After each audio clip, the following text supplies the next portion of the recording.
What was that? I never seen this one. You better lock in and buckle up because you're in for another creepy and scary TikTok reaction video. I'm Jet Ski Chuck, and on these dark waters, you better keep your head on a straight swivel. So without further ado, let's jump into these videos. Life. All right, guys, I'm 44 years old. Never in my life when I grew up did I hear about a upside down smiley face crescent moon. We always learned about a side facing crescent moon. Kids never grew a upside down smiley face for their moon. What is going on here? When did this start happening? I never once heard about an upside down moon. It's always been the crescent. Always been the crescent. You guys remember it ever being a smiley face moon? Never. I've never heard of that. This is new to me. Drop in the comments what you guys think is going on. But we're going to be diving in deeper into this. Let me type it in.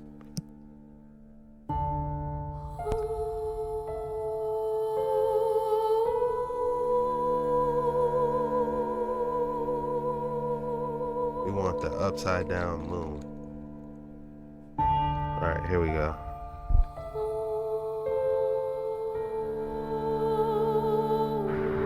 Peace, everybody. Hopefully everybody having a good evening. Y'all already know what it is. This is No Face, disobeying everything evil and wicked, foreign and domestic. You know, I was just out here and I was on TikTok the other day and there was a guy up there saying that he'd never seen the moon like this. You know, usually it's on the side. He never seen it like with the smiley face on the bottom. And if y'all look, it looks like there's like another circle covering it. Let me see how close I can get. Yeah, like it looks like just part of the sky is over it. I hope y'all can see everything I'm saying through my camera. Yeah, but I ain't gonna be too long. I just wanted to show y'all this, man. This looks kind of crazy, man. I would love to be out here and like time lapse it. All right, Joe, like always, thank you for checking my videos out and liking my videos, man. I'm gonna get back at y'all. You know, y'all have a good rest of y'all night, man. Peace. Can anyone explain to me what is going on with the moon lately? This is not normal. A crescent moon at the bottom, that is not a normal cycle. Has anyone else noticed this? Does anyone know how to explain what's going on? And also, have you guys noticed how you can see the full moon with the crescent moon? Like you still see the full moon, it just looks kind of like shaded, and then you have the light. But before, you wouldn't even see it, like pictures right here. You don't see the circular, shape of the moon. You would just see the crescent, and then it would be darkness. But you actually see the shape of the moon now, and it's just like a shadow of darkness with the light as the crescent. Has anyone else noticed this? Now, I have my opinions on what's going on. Luke 21:25, and there shall be signs in the sun, and in the moon, and in the stars, and upon the earth, distress of nations with perplexity. That is surely going on right now. The sea and the waves roaring. And boy, are we seeing signs in the sun, moon, and the stars. We have the eclipse coming on April 8th, making the X over America. We have the sun reaching its peak activity.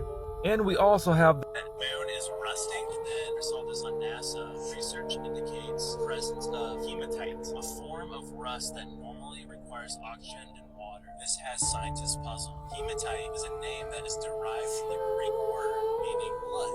Right. Joel 2, it says, "The sun shall be turned to darkness and the moon to blood before the great and awesome day of the Lord comes. And it shall come to pass that everyone who calls in the name of the Lord shall be saved." That's weird. It's throughout scripture, turning to blood, and like, what does that mean? So, like, the Bible, it was ultimately translated into Greek at one point, right? And the Greek word for blood is hematite, the same word that they use for this rust. Yeah. And so it's like the moon has hematite on it. Yeah.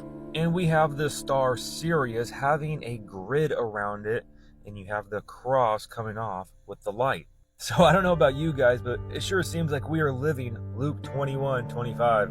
I mean, just the idea how there will be signs upon the earth with distress of nations, and how there will be perplexity. What's going on right now? The nations are crumbling. They are in distress. and people are perplexed. The general population is so confused. They have no idea what's going on. They know something's not right. They know something's not right. You go ask anyone out there, they will tell you something's off. Something is just not right. But they are perplexed. It's prophecy, all right? But to those who have eyes to see and ears to hear, we know what's happening. We know who's coming, and we focus upon him. We count these signs joy, knowing that our redemption draws near. Okay, we are told that once we see the army surround Israel, look up, for our redemption draws near, right? Well, keep your heads up, brothers and sisters. Our redemption draws near. Continue to fight the good fight, to seek him, to follow him, ask him for discernment, ask him for revelation. Build your relationship with him by renewing your mind, being transformed by reading his word. I love you guys all so much. He loves you so much, okay? Let's get it. Let's do it. Get the gospel out there, love on others. And remember, the just shall live by faith. They say if you translate it to Greek, it means rust or blood, but why just stop there? You know, everything was derived from Paleo-Hebrew. It goes Paleo-Hebrew, Latin, then Greek. So why translate any type of scripture to just Greek? Keep going. You gotta go to Latin, and then you gotta go to Paleo-Hebrew. So take it all the way back to the roots if you're going to translate it properly. That's just my thoughts. And I don't think the moon can rust. My personal thoughts, because I believe it is a hologram. It is something that we cannot physically touch. I believe if we got close enough to it and we tried to touch it, it would just be like a cloud. It would just be like some type of hologram, and it's looking at us. So it's just wild to me that it can be a rock and can be rusted. Your guys' thoughts below. My thoughts, it's a giant hologram up there. Of course, my boy. Slow down, my god. Be sure to check out that moon map video I got. That one's a banger, but I'm going to be bringing you guys a new one shortly. The upside-down crescent moon is that it represents the Virgin Mary/moon goddess. It also is a Moorish symbol, though if there is a woman standing on it, it symbolizes the Virgin Mary, where it is known as the Luna moon. The moon in this case symbolizes her majesty and purity. Bible reference, Revelation chapter 12 verse 1, "And there appeared a great wonder in heaven, a woman clothed with the sun, and the moon under her feet, and upon her head a crown of 12 stars."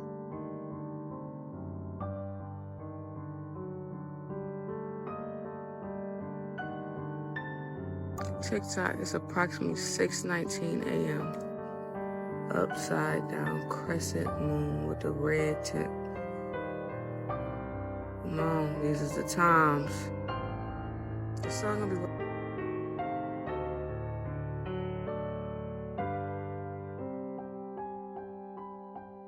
We got this baby here.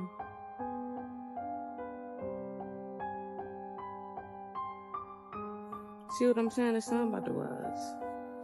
So what, the sun gonna rise right up into the moon? Like, that's where the sun rise at. I hope y'all paying attention. That's why I'm recording.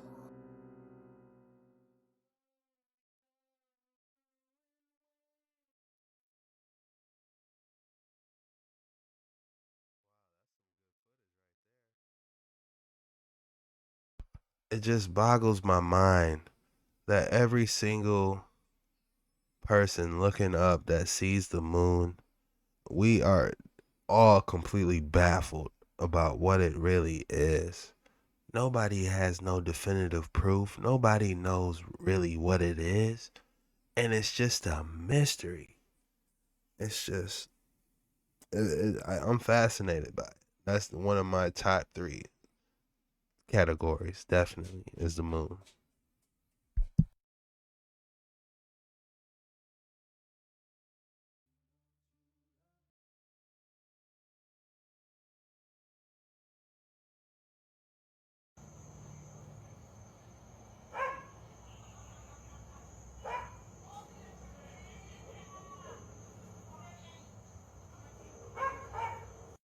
I'll take all the smoke on this one, because this bottom crescent happened the same time last year during Ramadan. I need an explanation at this point.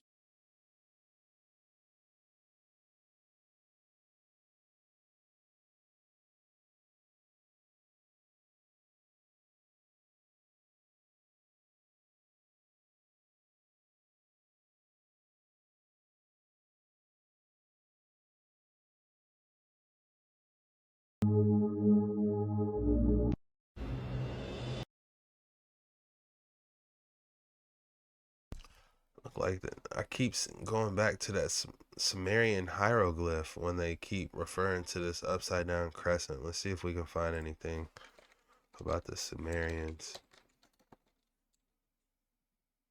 and the upside down moon.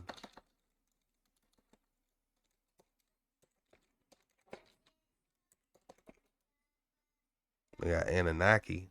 Y'all want to go back into the Anunnaki? Y'all funny, man. All right, we gonna dive back into the Anunnaki just a little bit, man. But y'all gotta be careful with that one, man. Y'all be turning into Black Adam. As soon as I say Anunnaki, y'all be, ah, yeah, we got all the power, man. Y'all need to stop it. But we gonna dive into the Sumerian moons right now. We can do a little bit of Anunnaki, man. Just because y'all want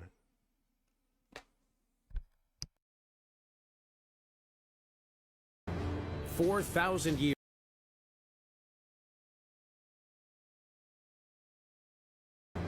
4,000 years ago, a structure coated in glistening white lime plaster crowns the summit. At 100 feet, this is the highest point for hundreds of miles. Archaeologists believe it is a sacred shrine room where priests worship the night sky.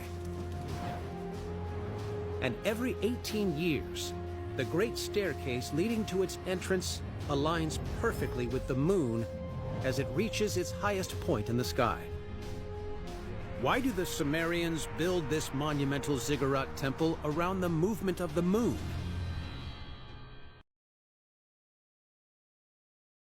So the Sumerians were on something about the moon. What was this, a ziggurat temple? Hold on. Now we gotta look up ziggurat temple. I don't even know how to spell ziggurat.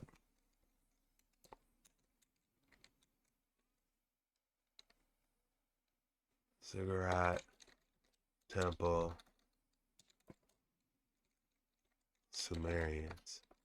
And I still want to know what that damn Planet 9 was talking about. Stargate? Are we in Stargate? Are we in Stargate territory? That's what it looks like.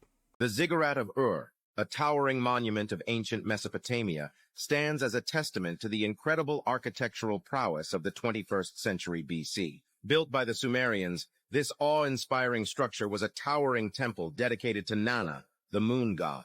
Imagine standing at the base, gazing up as the ziggurat reaches towards the heavens. Its 7 magnificent terraces, each rising higher than the last, were said to represent the stages of ascending to the divine realm. The ziggurat was adorned with intricately carved statues and vibrant colors, captivating all who laid eyes upon it. But its purpose went beyond aesthetics. It was a site of worship, a place where the faithful sought spiritual connection and offered sacrifices. Just imagine the rituals and ceremonies held within its sacred walls, the prayers echoing through the corridors. The Ziggurat of Ur continues to fascinate and intrigue, a symbol of a civilization's devotion to the gods they believed in.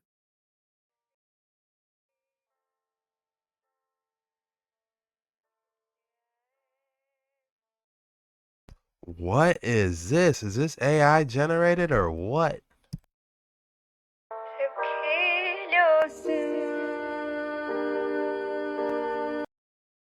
This has to be AI. If this ain't AI, this is y'all boy the Anunnaki for real.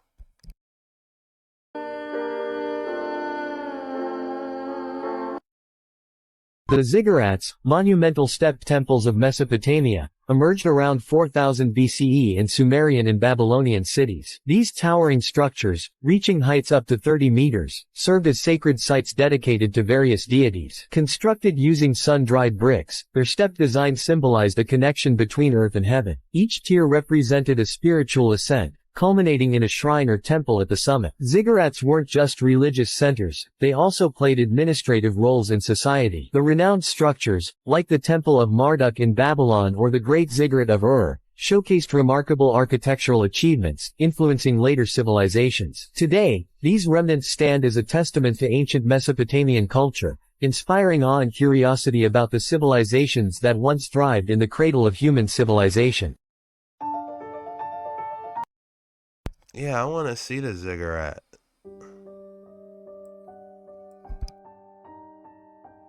Is this a ziggurat right here, the real one? Ancient city, Iraq. Okay, they actually showing us now. That's it?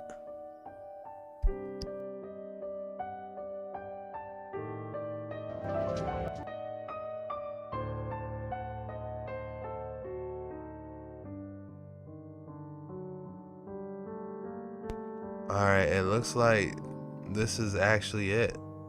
Ziggurat ancient city. So were the Sumerians built this?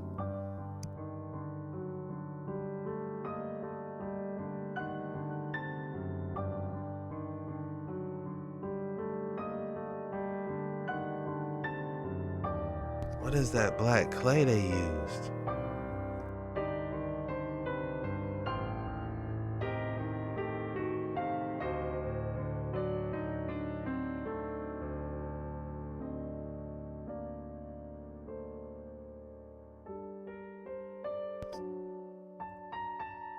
Stair step that ascended.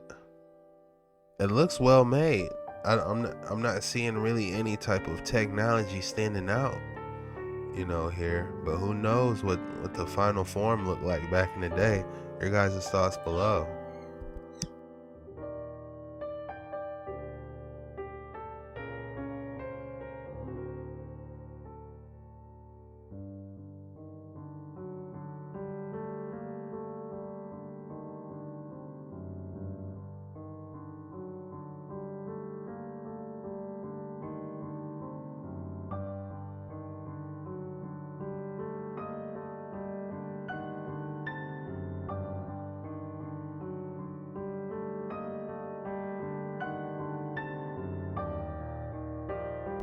There's no telling what's beneath this either.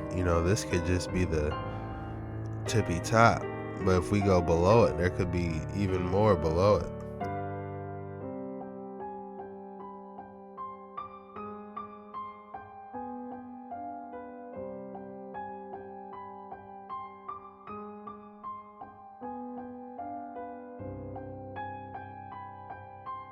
Oh, it's connected to the Euphrates River? Uh-oh, now we're getting somewhere. Because that's where they had y'all boy Gilgamesh at.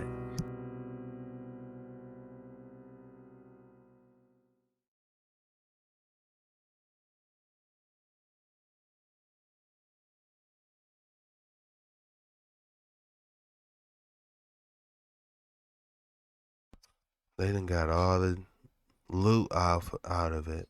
They done got all the loot out of the ziggurat.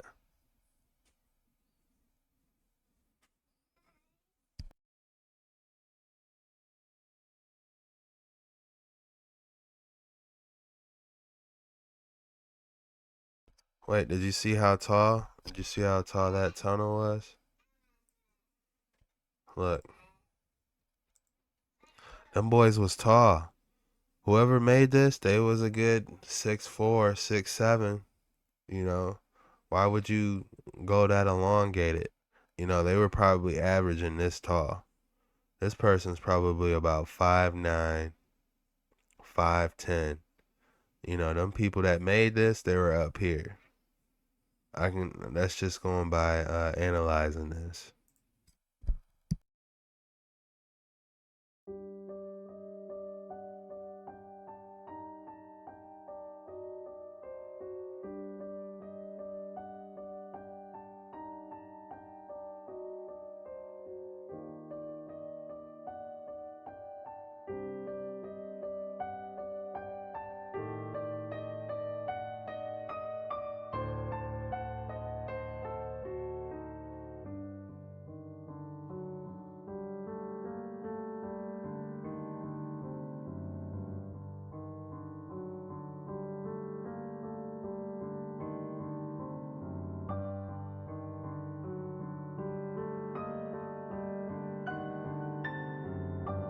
We finally got some drone footage.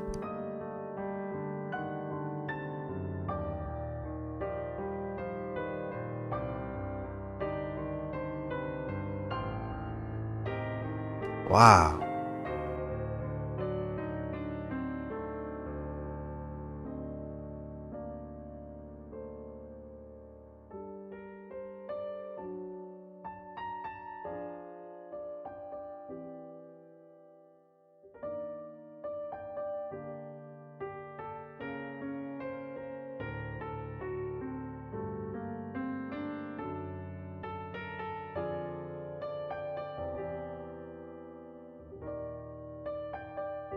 That is a pretty big structure, I'm not gonna lie.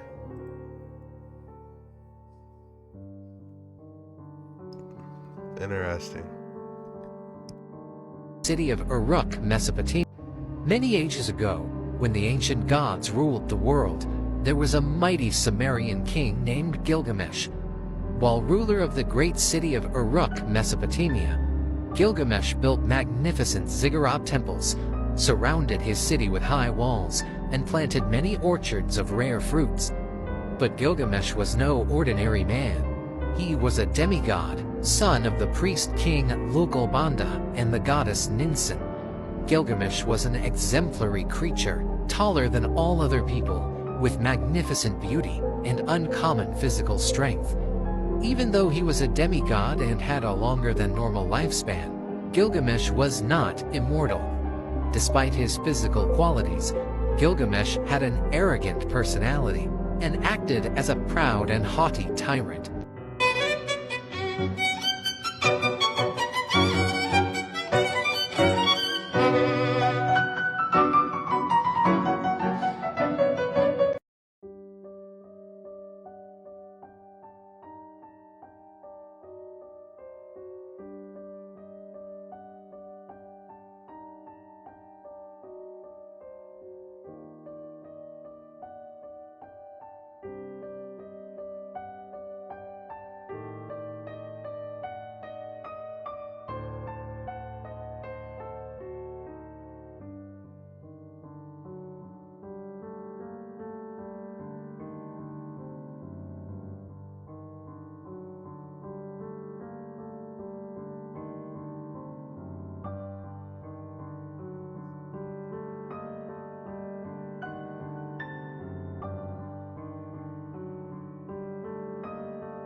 I found footage of the Gilgamesh tomb, far exceeded my expectations, it's beautiful.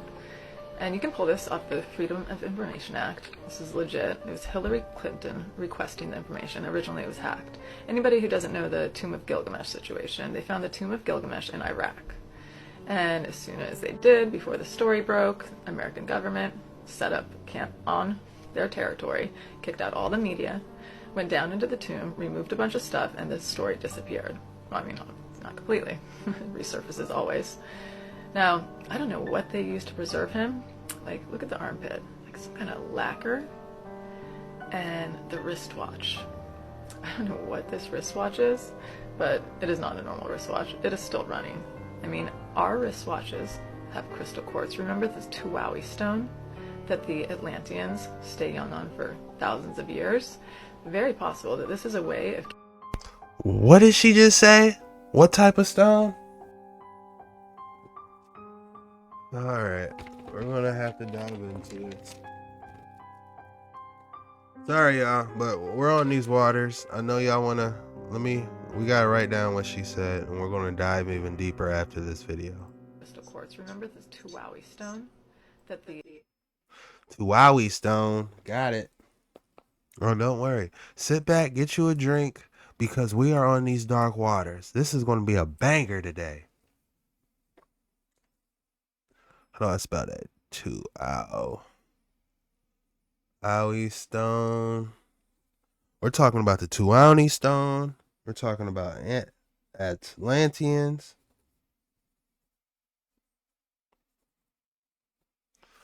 Planet 9. I'm not done with the Planet 9 and the Sumerians and the Anunnaki. I'm not done. All right, let's dive back in. The Atlanteans Make sure I spelled that. Tunani stone. stay young on for thousands of years. Very possible that this is a way of keeping some of that Tuaui on them at all time. I mean, you see this on the Anunnaki's wrist. It's very possible it's the key to their longevity.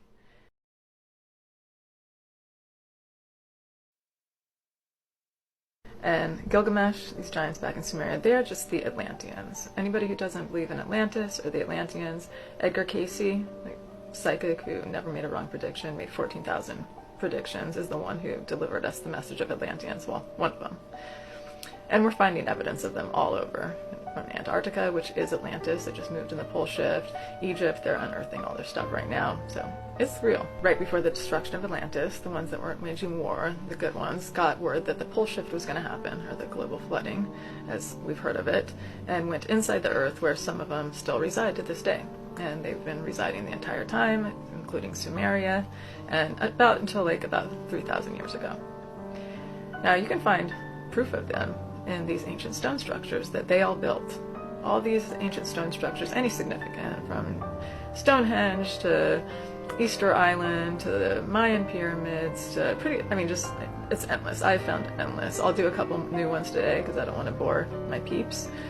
But if you're new, just pick a stone structure and Google it. The reason they did this is because they align with the stars and they build these portals. When you hear extraterrestrials are from Orion and Draco, Zeta Reticula, stuff like that, they're not from a star system. It's the portals that they travel on, and these stone structures are built on top of water, and it harnesses this energy. I'm going to tell you about causeway giants today, but you can find these structures India, Vietnam, Russia, Taiwan, all over the place, but there's only ever one in each location. I'm going to tell you about the Devil's Tower, Wyoming, after I tell you about causeway giants. So causeway giants in Ireland has 4,000 of these basalt columns that are mostly hexagon, but they also have them in heptagon and octagon.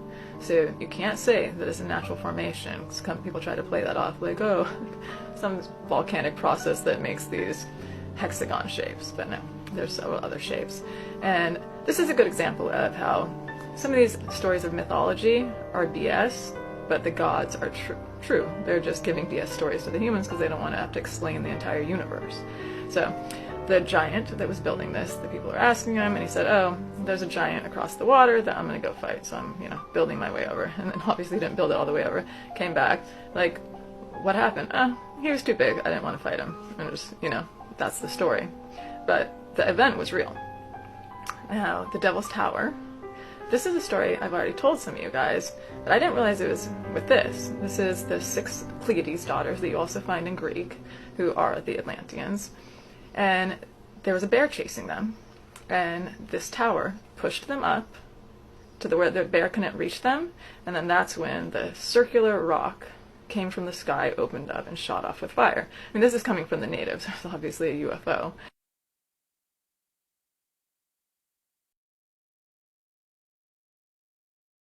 All right, it says pause to read proof that the daughters of Pleiadians are real.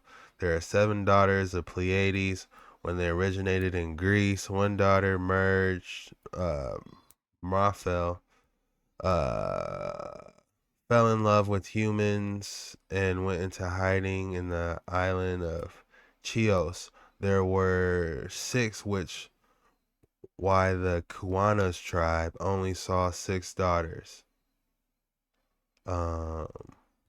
In Greece, they tell us Orion, the hunter, was obsessed with the daughters and violates. In Australia, they have the same exact story. Alright. Yeah, that's interesting. But even more interesting is that Tuaui stone that they said that watch. If we go back to the beginning of that video of Gilgamesh, assumed that it was simply a mythical tale.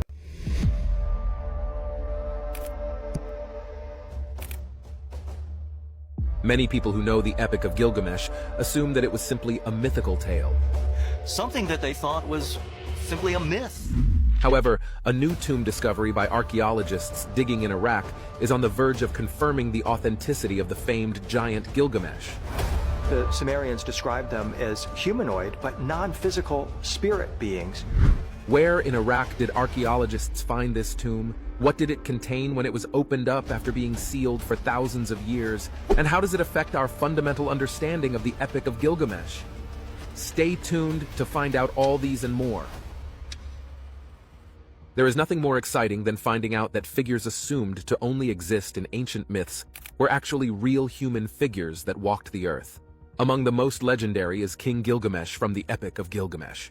The Epic of Gilgamesh revolves around the life, challenges, and personal transformation of the titular character, King Gilgamesh of Uruk, whose exploits and superhuman abilities form the core of the narrative. Gilgamesh is described as being 2/3 god and 1/3 human, giving him unparalleled strength and capabilities.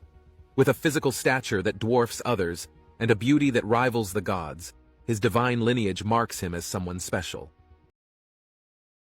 Look how big he was just for him to hold a deer or whatever that is. That dude was massive. Why would people make this up is my question. You got him having a lion in a chokehold. You got pictures of him holding his deer, and everyone he's got that watch. Could that watch be that Tuawi stone? But of course, with such power comes arrogance. Gilgamesh's early reign is characterized by his tyrannical behavior, as he exhausts his subjects with endless building projects and asserts his rights over newlywed brides, causing distress and anguish among his people. In response to the pleas of the people of Uruk, the gods craft a wild man named Enkidu from clay. Designed to be Gilgamesh's equal in strength, Enkidu's initial role is to distract the king and prevent him from causing further harm. However, after a dramatic wrestling match that ends in a draw, Gilgamesh and Enkidu incredibly become close friends. Their bond is deep, and together, they set out on a series of adventures that further highlight Gilgamesh's abilities. One of their earliest adventures is to the Cedar Forest, the domain of the demigod Humbaba. Despite warnings about Humbaba's immense power, the two friends, driven by Gilgamesh's desire for fame and glory, venture into the forest. Armed with his immense strength, determination, and the aid of the sun god Shamash, Gilgamesh confronts and slays Humbaba. This act, while it further cements his... Among the vast number of tablets from the library, fragments that would later be identified as parts of the Epic of Gilgamesh stood out. This epic, one of the world's oldest, detailed the adventures of Gilgamesh, the Sumerian king, and his companion Enkidu. The sections of the epic found in Ashurbanipal's library were written in Akkadian, the language of the Assyrian and Babylonian empires. The tablets weren't complete copies, but rather segments. Notable among these was the flood narrative, which bore striking similarities to the biblical tale of Noah's Ark. The recognition of this resemblance was an academic revelation, hinting at shared or interwoven mythological and religious traditions. After excavation, a significant portion of the artifacts, including the Gilgamesh fragments, were transported to the British Museum in London. This museum became, and remains, one of the primary repositories of Assyrian artifacts. The significance of these discoveries led to a renewed interest in Mesopotamian archaeology, with other expeditions being launched in the subsequent years by various nations, each seeking to uncover more about the cradle of civilization. At the British Museum, the tablets underwent further examination, preservation efforts, and displays. They continue to be a primary attraction for visitors interested in ancient civilizations. The museum has also been instrumental in furthering research on these artifacts. In collaboration with international scholars, the British Museum has facilitated the study, which has led to more translations and a deeper understanding of the ancient Mesopotamian world. The Epic of Gilgamesh, pieced together from the fragments Layard discovered and subsequent finds from other expeditions, has been translated into numerous languages and holds an esteemed place in world literature. But beyond its literary value, the epic offers profound insights into topics like friendship, the human fear of death, and the quest for meaning and immortality. Hot topics any day. Layard's untimely death in 1894 halted his direct contributions to the field. However, his discoveries in Nineveh and Nimrud laid a robust foundation for the academic study of the ancient Near East. The artifacts he unearthed, especially those related to the Epic of Gilgamesh, not only unveiled a world that had been buried for millennia, but also created bridges of understanding across time, revealing the shared human experiences that transcend ages. It has influenced research work on the Epic of Gilgamesh, down to the amazing discovery of Gilgamesh's tomb in modern-day Iraq. And while Layard deserved to be celebrated for excavating these tablets, the credit for their identification and translation actually goes to George Smith, an Assyriologist at the British Museum. Smith's translation work in the 1870s led to the recognition of the Gilgamesh narrative from among the vast collection of cuneiform inscriptions Layard had discovered. George Smith was the first person to discover and translate the Epic of Gilgamesh. His work shed new light on the ancient civilization of Mesopotamia and its connections with the biblical tradition. Smith was born in London in 1840 and grew up in a working-class family. He had limited formal education, and at the age of 14, he became an apprentice in a publishing house that specialized in engraving banknotes. However, he had another passion for languages and history, and in his spare time, he taught himself how to read and write various ancient scripts, such as Egyptian hieroglyphs, Greek, Hebrew, and cuneiform. Cuneiform was the writing system used by the ancient Mesopotamians. That's it. That was on the armor inside Gilgamesh's tomb. They just said it. Hebrew and cuneiform. Cuneiform. Hey, these waters getting deep. These waters is getting deep. Let me pause it. Egyptian hieroglyphs, Greek, Hebrew, and cuneiform. All right, I gotta write that down. I might just have to learn cuneiform. You know? I want to learn Paleo Hebrew. I want to learn all this. More than I want to further my English. You know, we got it backwards. You know, we go from left to right. You're really supposed to go from right to left, like Yoda. You guys ever watch Star Wars and you hear Yoda talk? You know, they were on to something about Star Wars, man. And those midichlorians, they were on to something about that. That's for another video. But let's write these cuneiforms. Cuneiform. Cuneiform. That was the language that was on all that different armor we saw in Gilgamesh's tomb. That was cuneiform. Hit that like and subscribe button if you're learning that. But if you're learning something, or if I made you laugh, definitely hit that like and subscribe button. Help your boy out, man. We on these waters. But let's keep going. Cuneiform was the writing system used by the ancient Mesopotamians, who wrote on clay tablets using wedge-shaped signs. The tablets were excavated from the ruins of Nineveh, the capital of the Assyrian Empire, by Layard and other artists. Among the vast number of tablets from the library, fragments that... Damn, I didn't mean to hit that. My bad, y'all. Is this the same video? Let me try to go back.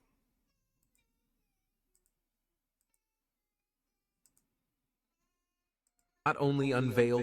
Alright, we're back. Sorry, I accidentally hit a button and it threw me off, but this video is crucial. There's a lot of gems in here. On these videos, we like to eat the meat and spit out the bones, man. You gotta keep your head on a swivel. Smith's translation work in the 1870s led to the recognition of the Gilgamesh narrative from among the vast collection of cuneiform inscriptions Layard had discovered.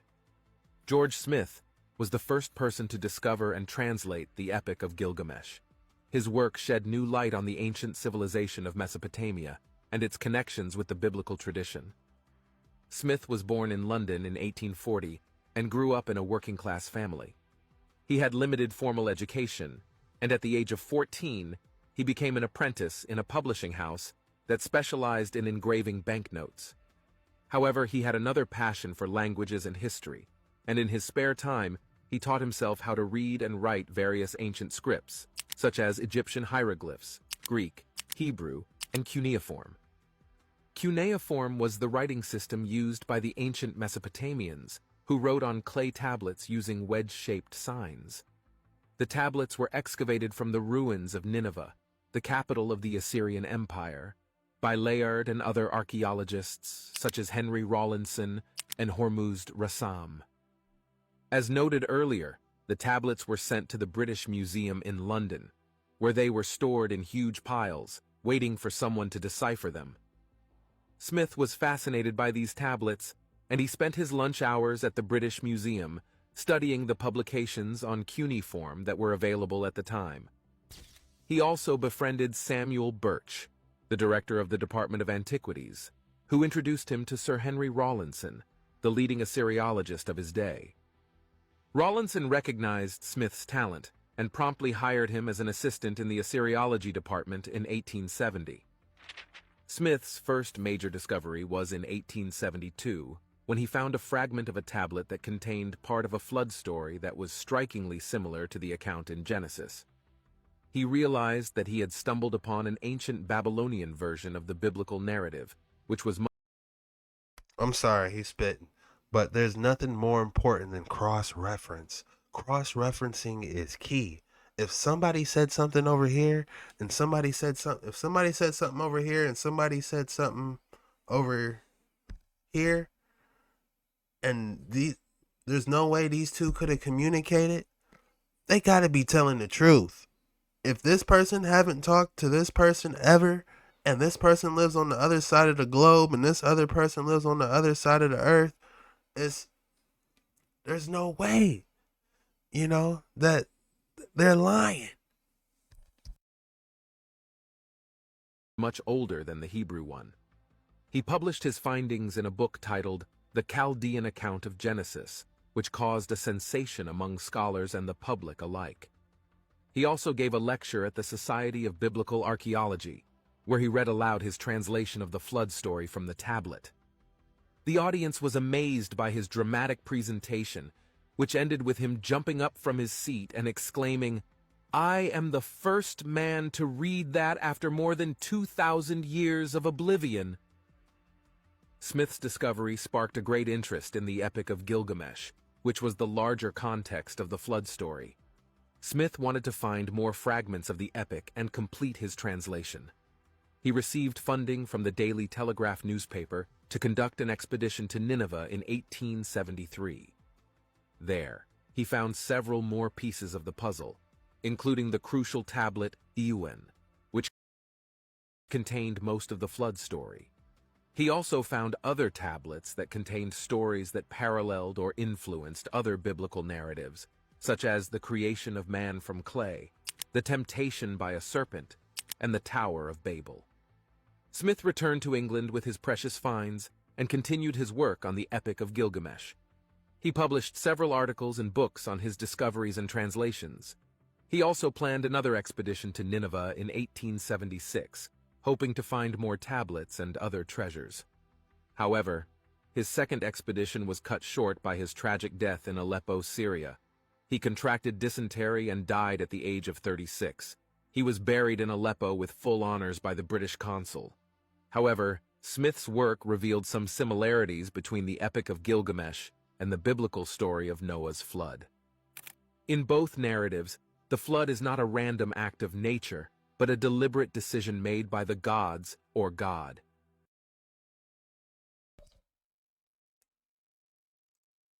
Oh my God, that video was fire. There was so many gems. I couldn't write it all down, but we can go back and dissect it. I don't know where to start. Cuneiform. That is huge. Did any of you guys know about cuneiform? That is huge. Like how he got excited about translating the Epic of Gilgamesh off those tablets, and he said, "I am the first man to read that in over 2,000 years." That's what we need. We need more of that now. There's no That's you're getting all your information straight from the source. There's no middleman. There's no, he said, she said. What was actually on the tablets? Tell us literally what it said, word for word, without any type of, putting your own twist or remix on it. Tell us word for word what they put in cuneiform on these tablets. Let's go. I'm not done. We got a lot more on these waters. We are probably only 20% covered on these waters. This is going to be a long one. So sit back, buckle up, recline your seat back, because on this creepy and scary TikTok video, we are diving deep in these waters. We're learning about cuneiform. We're translating the ancient tablets ourselves. Everyone's lying to us, so we have to translate the tablets ourselves. That's the only way we're going to get any kind of truth nowadays. Also befriended. And here's something else we got in our favor as well. We can train AI to read cuneiform, and we could take a picture of any cuneiform tablet, and we can show that to AI, and AI is unbiased. It's going to tell us exactly what that boy is going to say. We have the technology now to do it. Nobody's doing it yet, but somebody that's watching this video that knows about AI, I could do it. It's going to take some time, and you got to what is called train AI. You got to teach AI what to do. I know it's scary coming from Terminator and Matrix. I'm a huge fan, and from what we seen and everything, AI is not our friend, but we might need AI to properly translate these tablets. If we can lay out the entire alphabet in cuneiform in front of the AI and be like, give us a correct translation of these tablets or that armor that was in the tomb of Gilgamesh, we may get some truth here. Whoever, that tomb was real, y'all, because they had cuneiform on it. That's just another master slash on the validity of it.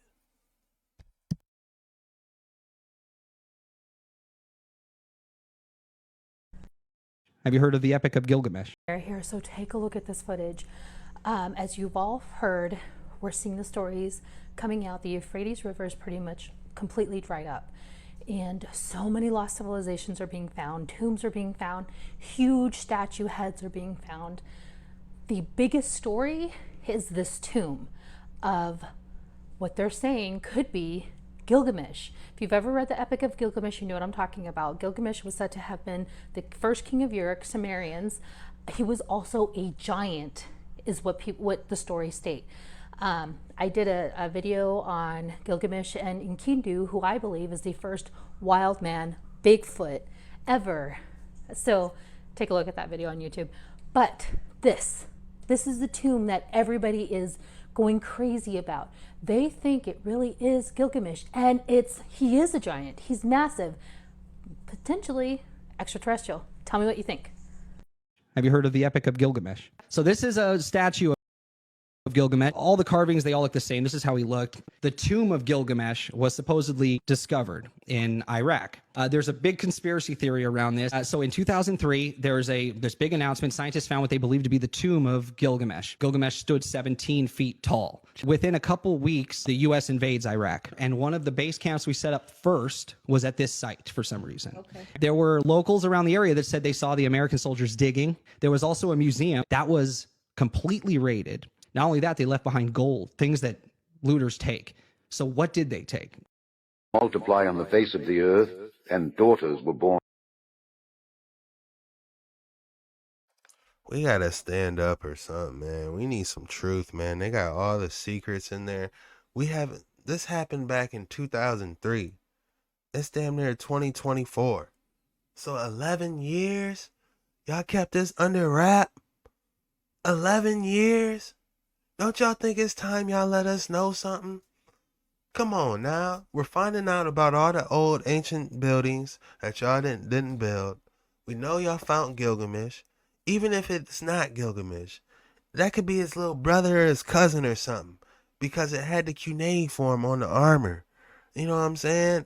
I know a lot of y'all be like, man, that can't be Gilgamesh because, he got, his head shouldn't be there. What if they attached it? You know?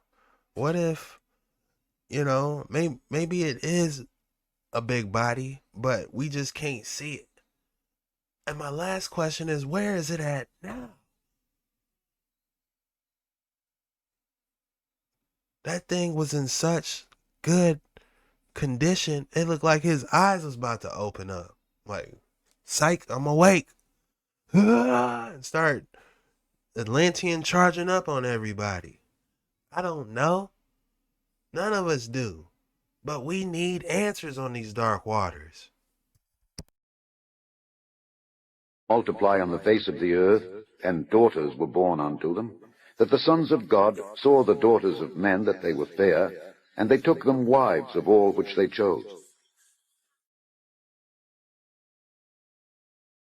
Look at the preservation of it. His hair. It's like they took somebody off the street and was like, man, just sit here for a second. We need to, get this photo real quick. But ain't nobody doing that. Can't nobody stay this still. You don't even see his eyes move a little bit, This is beyond fascinating. There were giants in the earth in those days, and also after that, when the sons of God came in unto the daughters of men, and they bare children to them, the same became mighty men, which were of old, men of renown. This is Dabu7 with what is checking out to be a pretty big find here.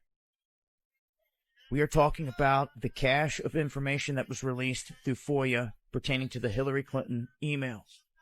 And in it, there was talk of Nephilim and Gilgamesh being discovered in this.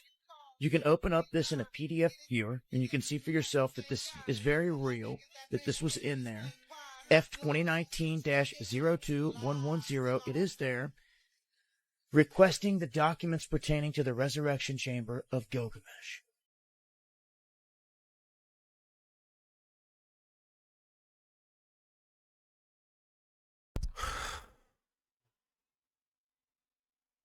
The resurrection chamber of Gilgamesh. They trying to bring back an Anunnaki. What if this CERN, they trying to use this CERN and they trying to get all this energy back, man? What's that word Cat Williams said recently?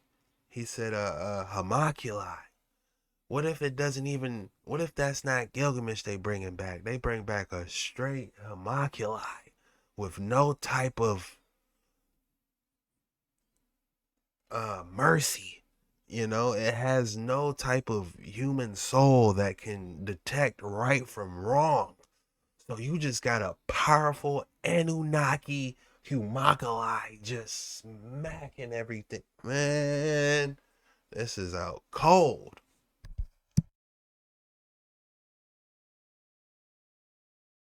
The same Gilgamesh that I told you years ago, they found his body in Iraq, and it disappeared. They wanted to know. Disappeared off the face of the earth. It's been 11 years. Where is bro? The location of his body and the location of the buried Nephilim.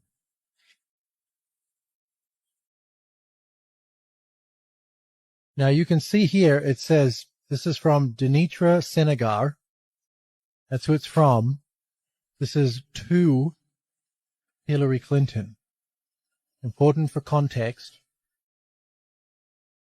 If y'all ever see Hillary, ask her where is Gilgamesh, please. And then it says, well, you can read it there. Can you see what it says? I mean, requesting documents pertaining to the resurrection chamber of Gilgamesh, the location of his body, and the location of the buried Nephilim. We had the opportunity in 2003 to test one of the oldest stories, if not the oldest story, of human civilization, and it's the Epic of Gilgamesh.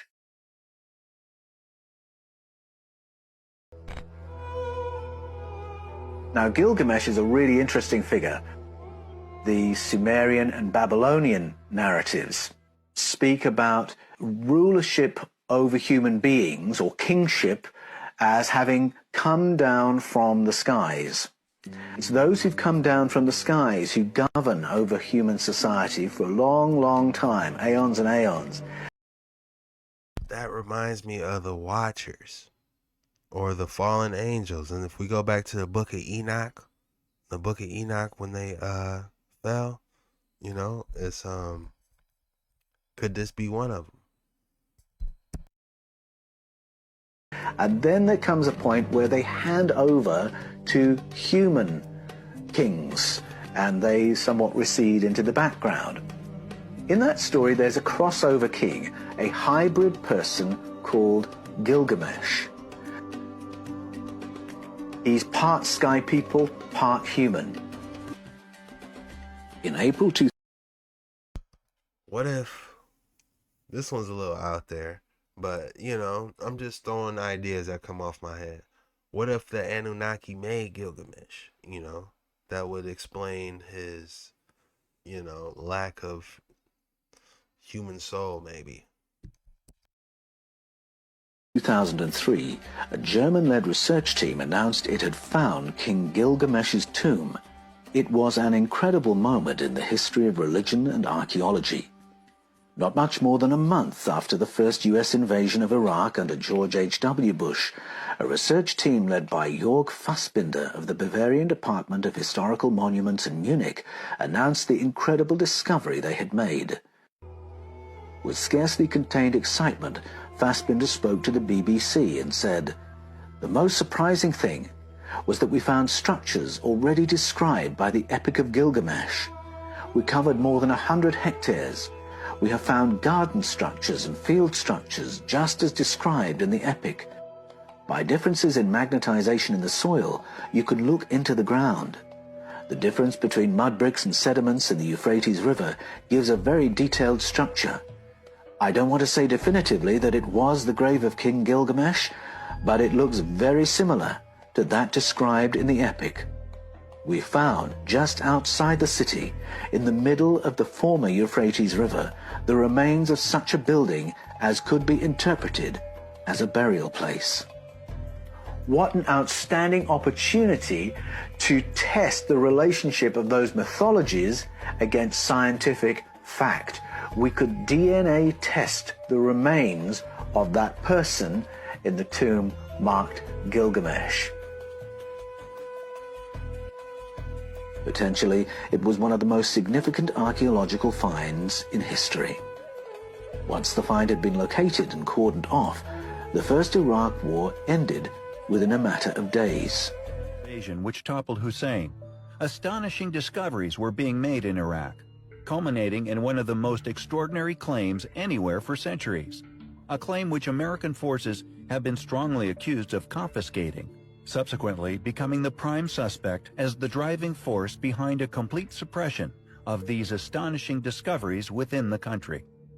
In April of 2003, Jörg Fassbinder of the Bavarian Department of Historical Monuments in Munich told the BBC's World Services Science and Action program, quote, "I don't want to say definitively that it was the grave of King Gilgamesh, but it looks very similar to that described in the epic.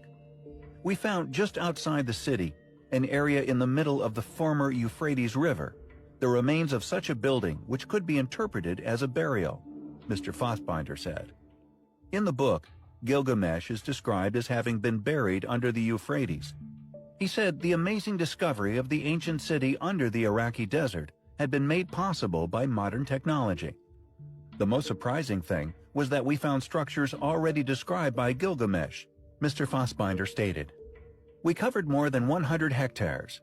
We found garden structures and field structures as described in the epic, and we found Babylonian houses. Here, predictably, is where the story goes silent. Due to conflict within the country, it was largely believed the excavations had been halted. However, It seems that the discovery of King Gilgamesh may not have been made in isolation.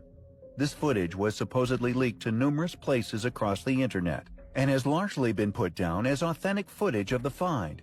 Shortly after this was taken, reports state that American forces moved in and seized the find.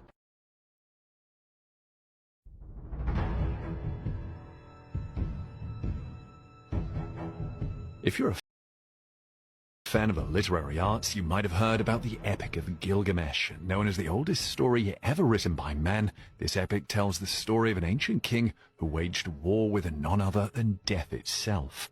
Gilgamesh's story has been passed down through the millennia, and interestingly, it appears that every religion or culture has its interpretation of it. However, it's always been thought that the epic was nothing more than a myth made up for people's amusement. There's a popular saying that art imitates life, and while many always thought the tale of Gilgamesh wasn't true, a recent archaeological discovery has disputed that fact.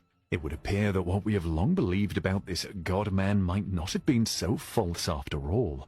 So look, I know there have been a lot of discoveries made recently that show our world isn't necessarily what it is. However, this one could easily blow the rest out of the water. It's the type of discovery that will make you hold your head and wonder why no one else is talking about it. But we've got all the details you need to know right here, so join us on this incredible journey to the middle of the desert where we uncover one of the most mind-boggling discoveries ever made in recent times.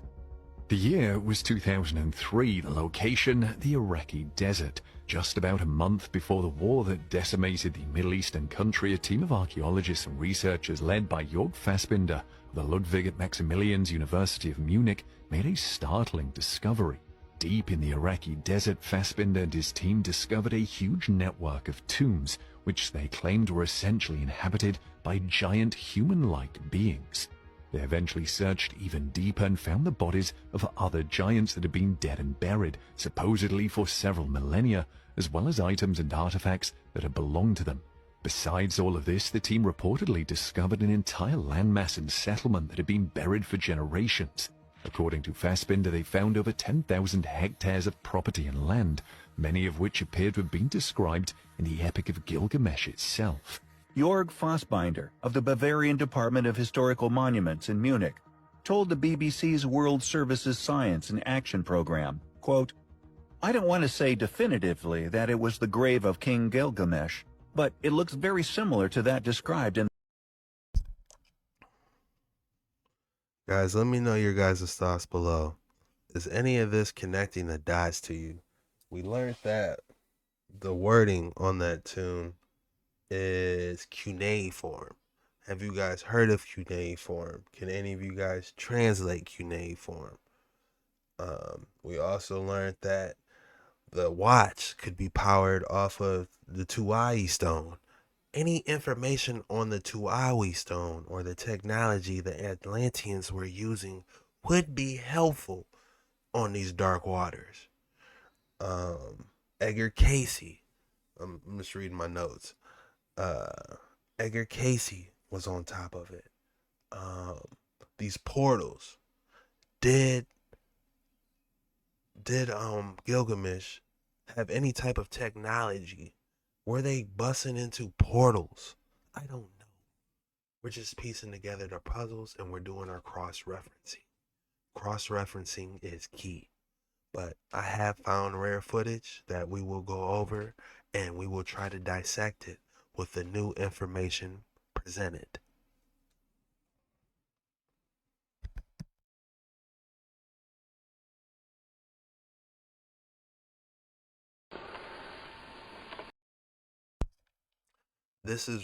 I have two videos, two rare videos. This is one. This is the only long form video of Gilgamesh's tomb that I could find, and we're going to do a reaction on it.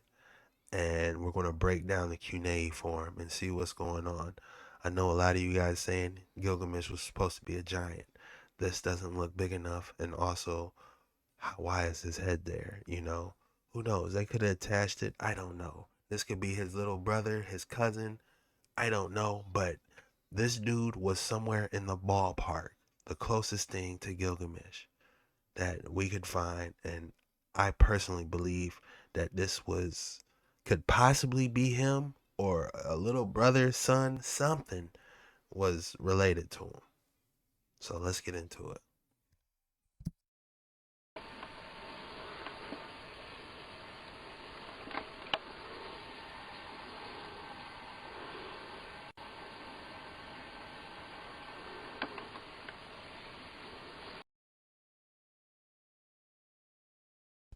Early in the video, homegirl said they had the Tuawi stone. You know, that looks like a Movado to me.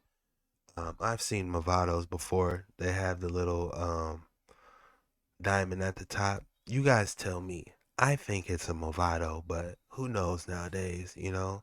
He Movado could have been back in the day in the Babylonian getting money. I don't know. He has a Rollie.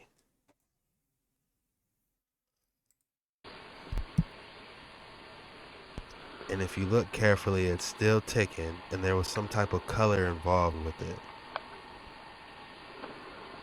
All the writing we see, cuneiform.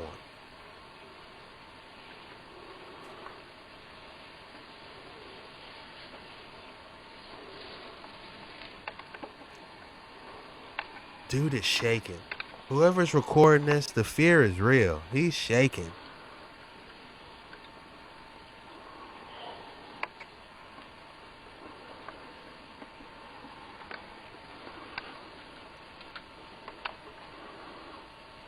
You can hear him breathing heavy.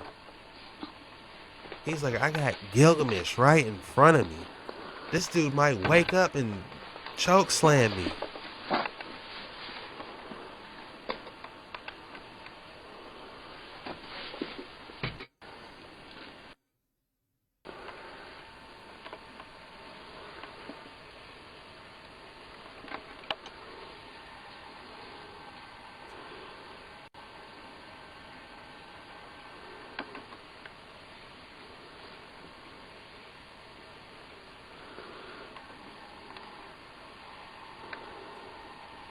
What are your guys' thoughts below? You hear the cameraman breathing heavy, Gilgamesh about to wake up out of his sleep and choke slamming. You let me know. Do you see him breathing a little bit? Is his eyes moving? What is this gold around him? What does it symbolize? Could that be his mother that they were talking about? The goddess mother? I think that's what that is. That could be his mother, the goddess or whatever.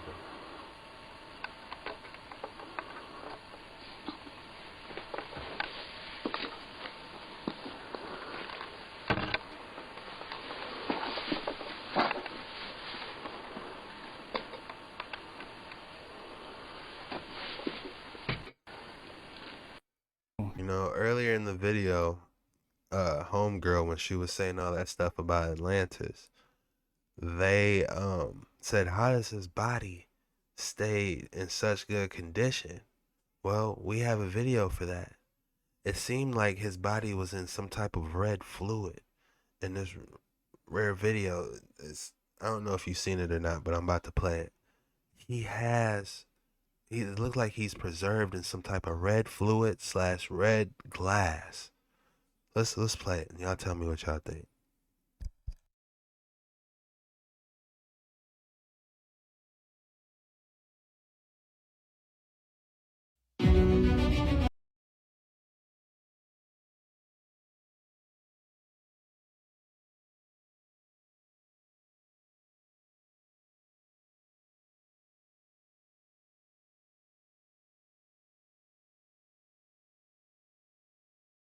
Before I even play the video, this is when it looks like this is when they first found him. You know, it looked like they messed with him a little bit. It looked like they buried him with his hat on.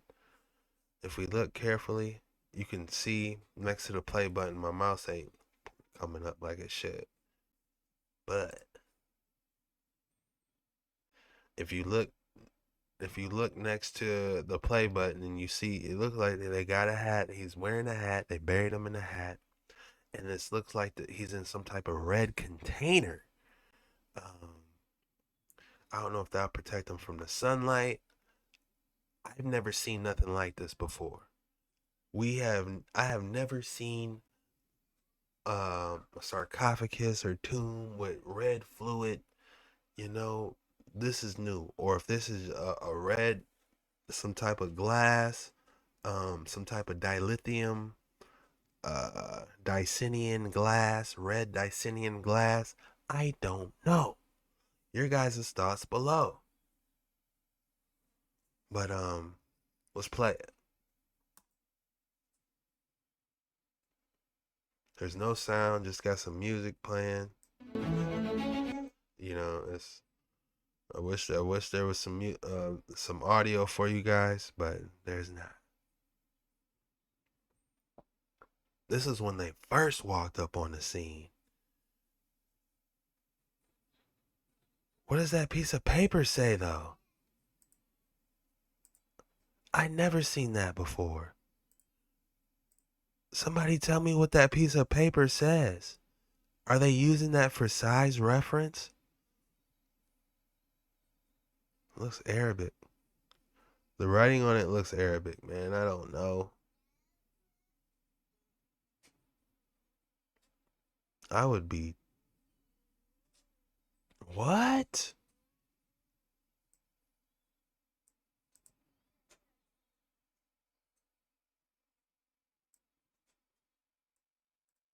What was that? I never seen this one. This looks like the real Gilgamesh. Wow. Could this be? I don't know, man. It looks fake, but the size looks real though. Like he would have to be huge.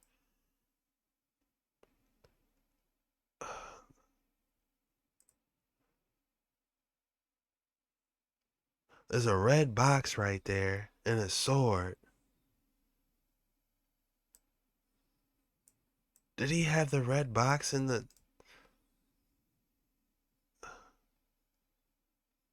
There's definitely a tablet. Guys, you guys gotta help me out on this one, man. You guys gotta help me out on this one. We didn't seen 3 different bodies so far. You know? It's this is the 3rd one. This is new to me. I'd never seen this version. I seen the other one where his eyes is glowing, and we seen the one we just seen now with the red fluid over. But this is this with the red fluid off.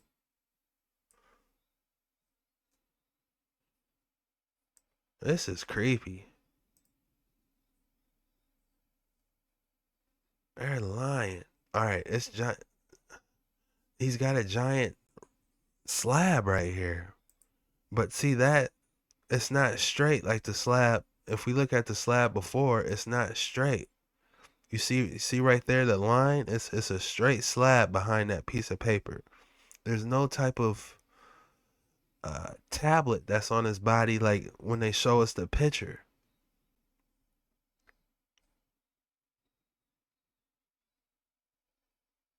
The beard just doesn't look either. And that, what is that crown? It looks, he has the muscle definition though. But did we see the muscle definition?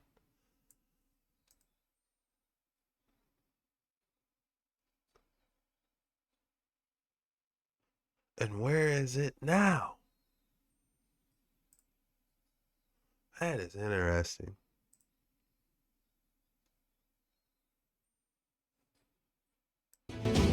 Just music. No, nobody's saying nothing.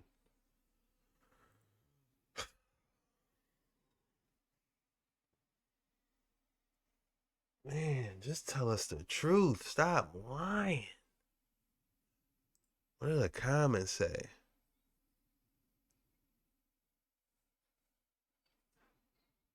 King Anel of Nibiru. So they're saying that's some type of Nibiru king.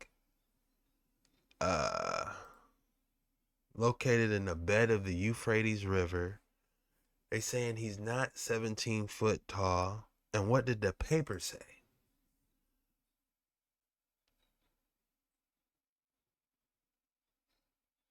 Yeah. I couldn't tell you, man. I don't know.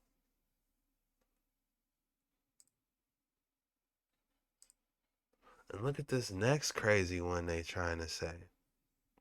They said he was found. This is on some alien type, you know? Y'all want to talk about, Naki Kings? Here you go. Here go your Naki right here. He definitely don't look 17 foot though. I tell you that. Your thoughts on whatever this is? This is weird. Hey, what's going on? So I have a very quick message today, and and study his blood, since he created himself to be a Nephilim, and they will. Hey, what's going on? So I have a very quick message today, and I would say, let's just say, it's some words that are inspired by the Creator, the Heavenly Father, the God of Abraham, Isaac, and Jacob himself. Gilgamesh. Gilgamesh has arisen today. He has taken his first breath since they found his body. This is the reason for so many earthly volcanoes and earthquakes that have been on the rise. Despite their many attempts in the past to bring him back to life, they are now in the position, and they have now completed all the ritualistic arts and science to revive Gilgamesh. Draco is ruling the DNA manipulation of man to turn oneself into an immortal being. Gilgamesh phallus was not found when they first discovered his body. The reason why is because it was kept in a secret location, so once his body was brought back to life, he will have his phallus attached back in order for him to birth a new nation. The jab is the continued science of Gilgamesh, and now that he is back alive, they will be able to break down and study his blood, since he created himself to be a Nephilim. And they will also research particles from the phallus to see how his DNA can impregnate human women of today. The jab had to set the human species as a foundation for their continued testing, and now since Gilgamesh is alive, the experiments will begin. There will be many phases of testing. There will be many failures to these tests, for not all humans will be able to handle or birth the transformation. The world government has been waiting for Gilgamesh to be brought back to life, for he is the missing link for their ultimate testing. Soon, many companies will see a threat amongst the people who took the jab, for they would be afraid of its possible abilities or possible liabilities. For my children who hear my voice, and I have given you peace about my instructions to you about your role in the vaccine, remember my promise and remain in secret during this time, for I will keep my promise to you. Love, Abba Father. Literally, when I saw this vision, I saw him breathe his first breaths, like as you can see in the chest, and then I saw this round cylinder that almost resembled like the Tower of Babel, almost trying to reach the heavens. And then but it looked like a volcano. And then once I saw his breath, it looked like a sea that turned red, like water and blood. Sounds like they trying to revive him, man. The government's doing everything they can to try to revive him. It's the missing link.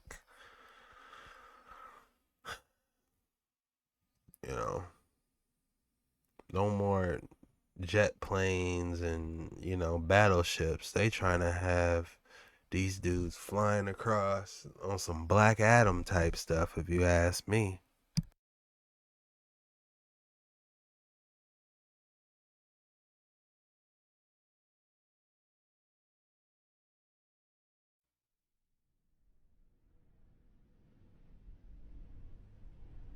Gilgamesh, or Nimrod, who built the Tower of Babel. His tomb was found in Iraq in 2003.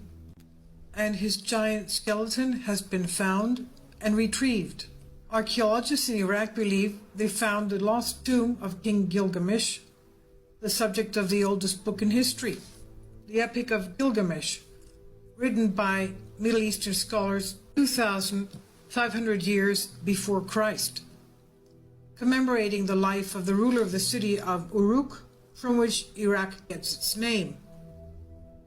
Gilgamesh, also known as Nimrod. Now a German-led expedition discovered what is thought to be the entire city of Uruk, including where the Euphrates once flowed, the last resting place of its famous king, Gilgamesh.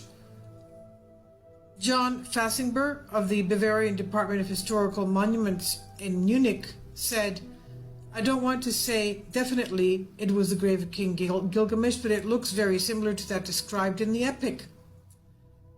In the book, actually a setting of inscribed clay tablets, the tablets say that Gilgamesh was described as having been buried under the Euphrates in a tomb apparently constructed when the waters of the ancient river parted, flowing following his death.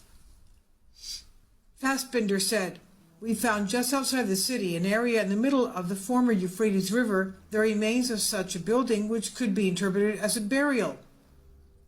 He said the amazing discovery of the ancient city under the Iraqi desert had been made possible by modern technology. He adds, Look at his skin, though. Something that's been dead for over 5,000 years, still looking like that, though. That is just mind-boggling. I can't comprehend what's going on. by differences in magnetization in the soil, you can look into the ground. The difference between mud bricks and sediments in the Euphrates River gives a very detailed structure. This creates a magnetogram, which is then digitally mapped, effectively giving a town plan of Uruk.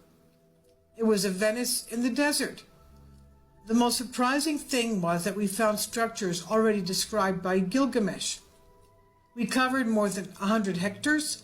We found garden structures and field structures as depicted in the epic, and we found Babylonian houses. He also said the most astonishing find was the incredibly sophisticated system of canals, adding, very clearly we can see the canals, some structures showing that flooding destroyed some houses, which means it was a highly developed system. So why is it so interesting that his tomb has been found? It's interesting considering that Gilgamesh was believed to be part human, part alien, part angel. He was Nephilim, Anunnaki, Nephilim, fallen angels. Man, she messing me up, man. I don't know if this dude is a fallen angel, Nephilim, Anunnaki, Sumerian king. My reality all jacked up on this dude, man. I don't know if he was. The best I got is that one of the fallen angels. This was probably one of the kids from the fallen angels. That's the best I got. As far as the name Watcher, Anunnaki is, this was something that fell from heaven and then it had a son and bam, here it is.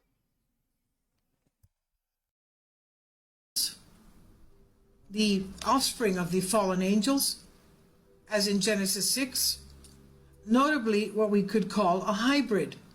It's also interesting to note that Gilgamesh has been compared to and could very well be King Nimrod, who was the son of Cush and a descendant of Noah and the king of Babylon, the same Nimrod that built the Tower of Babel, translated as the gateway to heaven, to defy God. Hello everyone, I'm back with more proof that we're living in the Upside Down.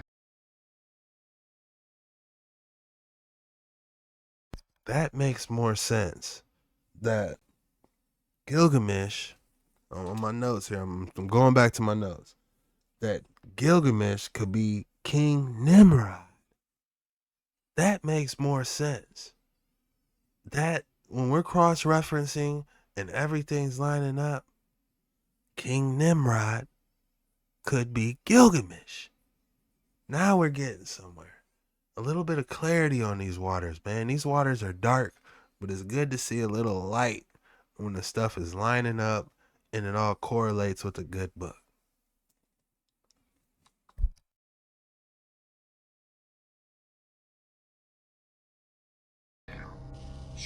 Hello everyone, I'm back with more proof that we're living in the Upside Down. Shortly before the Iraq invasion in April of 2003, George Fassbinder, a German archaeologist in an area that used to be covered up by the Euphrates River, found the body of Gilgamesh and Enkidu along with the tomb. If you don't already know, it is claimed in the Epic of Gilgamesh that Gilgamesh is buried beneath the Euphrates River. Gilgamesh is claimed to be the fifth post-Diluvian ruler who built the great temples and cities, also restoring Uruk after the flood, which is now known as Iraq. Gilgamesh is alleged to be 2/3 god and 1/3 human. His mother was a goddess and his father was a human king of Uruk.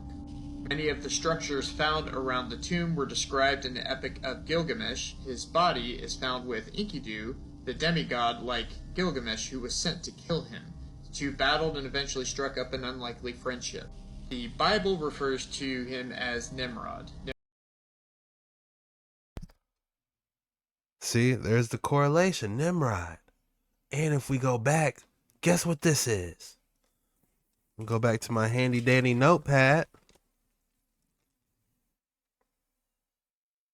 Cuneiform. Y'all see that? Cuneiform. Is that not what they were translating from the British Museum of the Epic of Gilgamesh? So there's the correlation, the cross-referencing it's lining up, y'all. Y'all thoughts below. Tell me what you're thinking. Help me out. Let me know your thoughts. Am I going crazy? Is my reality the only one that's being shifted here from these creepy and scary TikToks? Seeing that they trying to unlock Gilgamesh, but he's actually Nimrod. Now we gotta type in Nimrod.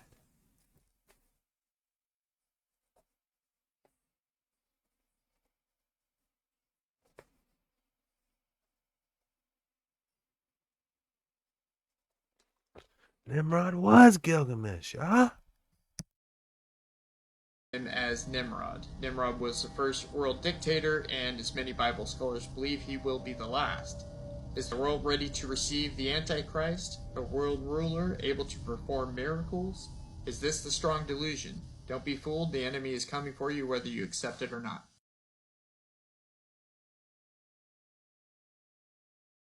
Facts.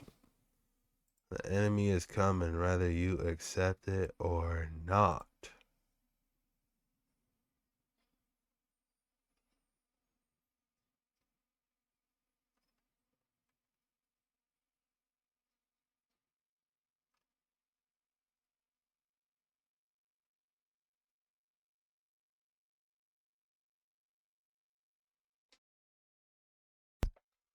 All right, so King Nimrod, who's that? The first king in the world. This king was talked about in the Holy Quran and mentioned in the Bible. Nimrod, first ever mention in the Bible, comes from the Table of Nations, Genesis 10. He was destined to be a warrior and a noble hunter. We also understand that Nimrod was a king and a ruler of various great cities such as Uruk, Babylon, and Shinar, which is located in the modern-day Iraq. There are two ways to look at Nimrod. The more flattering version suggests that Nimrod was a mighty warrior and hunter, but the second presents him as rebel and an enemy of his God. This is cemented by his affiliation with the kingdom of Babylon, where his first rebellion against his God was thought to have started in the creation of Tower of Babel. In one belief, this monument at Babylon was built because Nimrod was taking precautions against his creator after he drowned the world in the flood. With this idea, the creation of the tower was reinforcement against the second flood, a tower so tall that the water can't reach it. A less common idea is Nimrod was bold that he built the tower to reach the heavens and to personally fight against God. My name is Al Helfi from History Prevails. Please like, follow and share.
The king Nimrud, right? The king at the time of Ibrahim alayhi salam.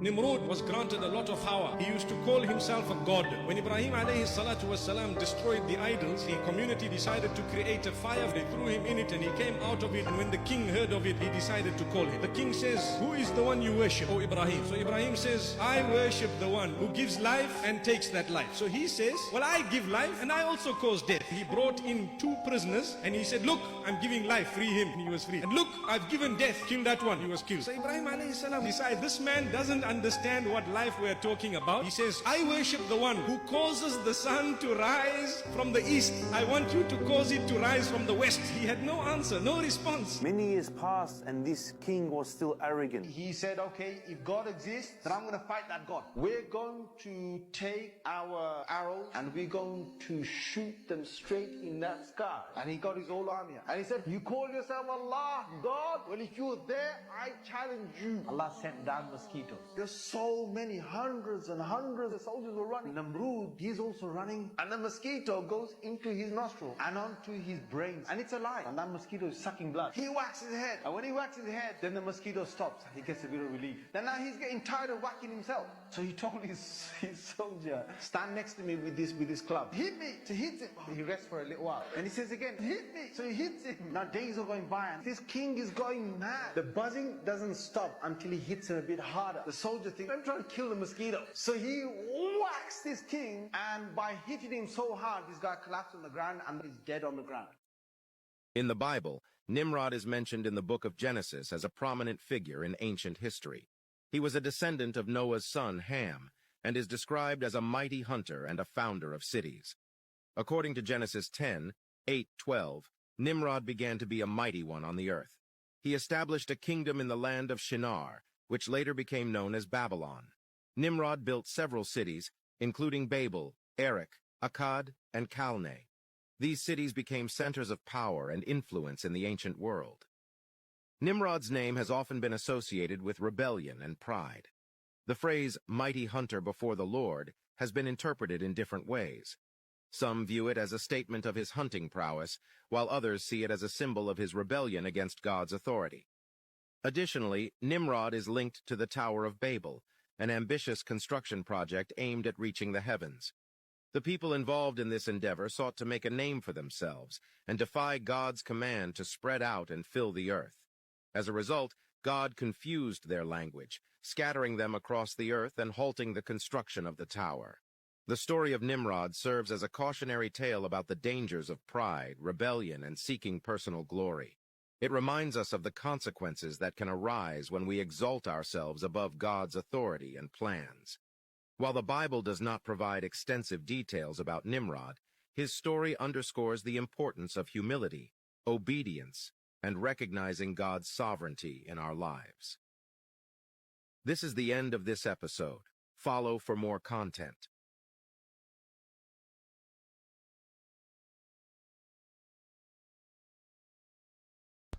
All right, so I got a pretty good understanding of what Nimrod is, basically. And then that and the Epic of Gilgamesh lines up.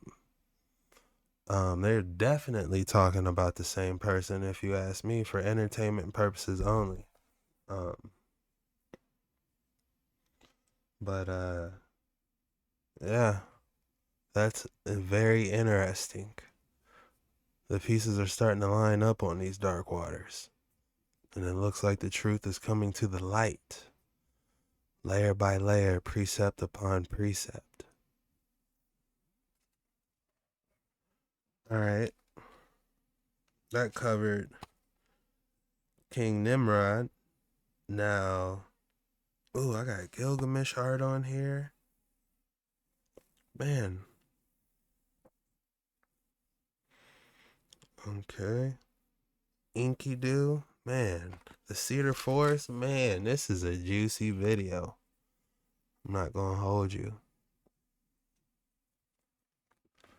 Hope you guys doing good today, man. Make sure you get yourself a smoothie in you. You know. Feel good. Get you some fresh air. Go out for a walk if it's nice out. And get you a smoothie.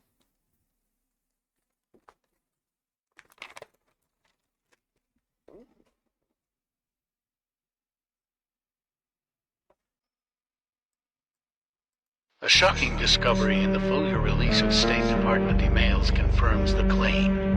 An email is discovered requesting documents pertaining to the resurrection chamber of Gilgamesh Nimrod, the location of his body, and the location of the buried Nephilim. America Uncensored has verified this to be fact. The photo is a screenshot taken from research, but as always it is recommended that you find out for yourself. This is as far as the information goes at this point. We know it is fact that the State Department's emails include a message pertaining to the resurrection chamber of Gilgamesh and the location of the buried Nephilim. Everything else is left to speculation. However, knowing the evil they do our plans could only be dark and sinister. The messenger shalom. Was it just me or this one was actually scary? Just creepy and scary TikToks are getting scary. A shocking discovery in the full release of State Department emails confirms the claim. An email is discovered requesting documents pertaining to the resurrection chamber of Gilgamesh Nimrod, the location of his body, and the location of the buried Nephilim. America Uncensored has verified this to be fact. The photo is a screenshot taken from research, but as always it is recommended that you find out for yourself. This is as far as the information goes at this point. We know it is fact that the State Department's emails include a message pertaining to the resurrection chamber of Gilgamesh and the location of the buried Nephilim. Everything else is left to speculation. However, knowing the evil they do our plans could only be dark and sinister. The messenger shalom. That was scary. I had to run it back. These waters.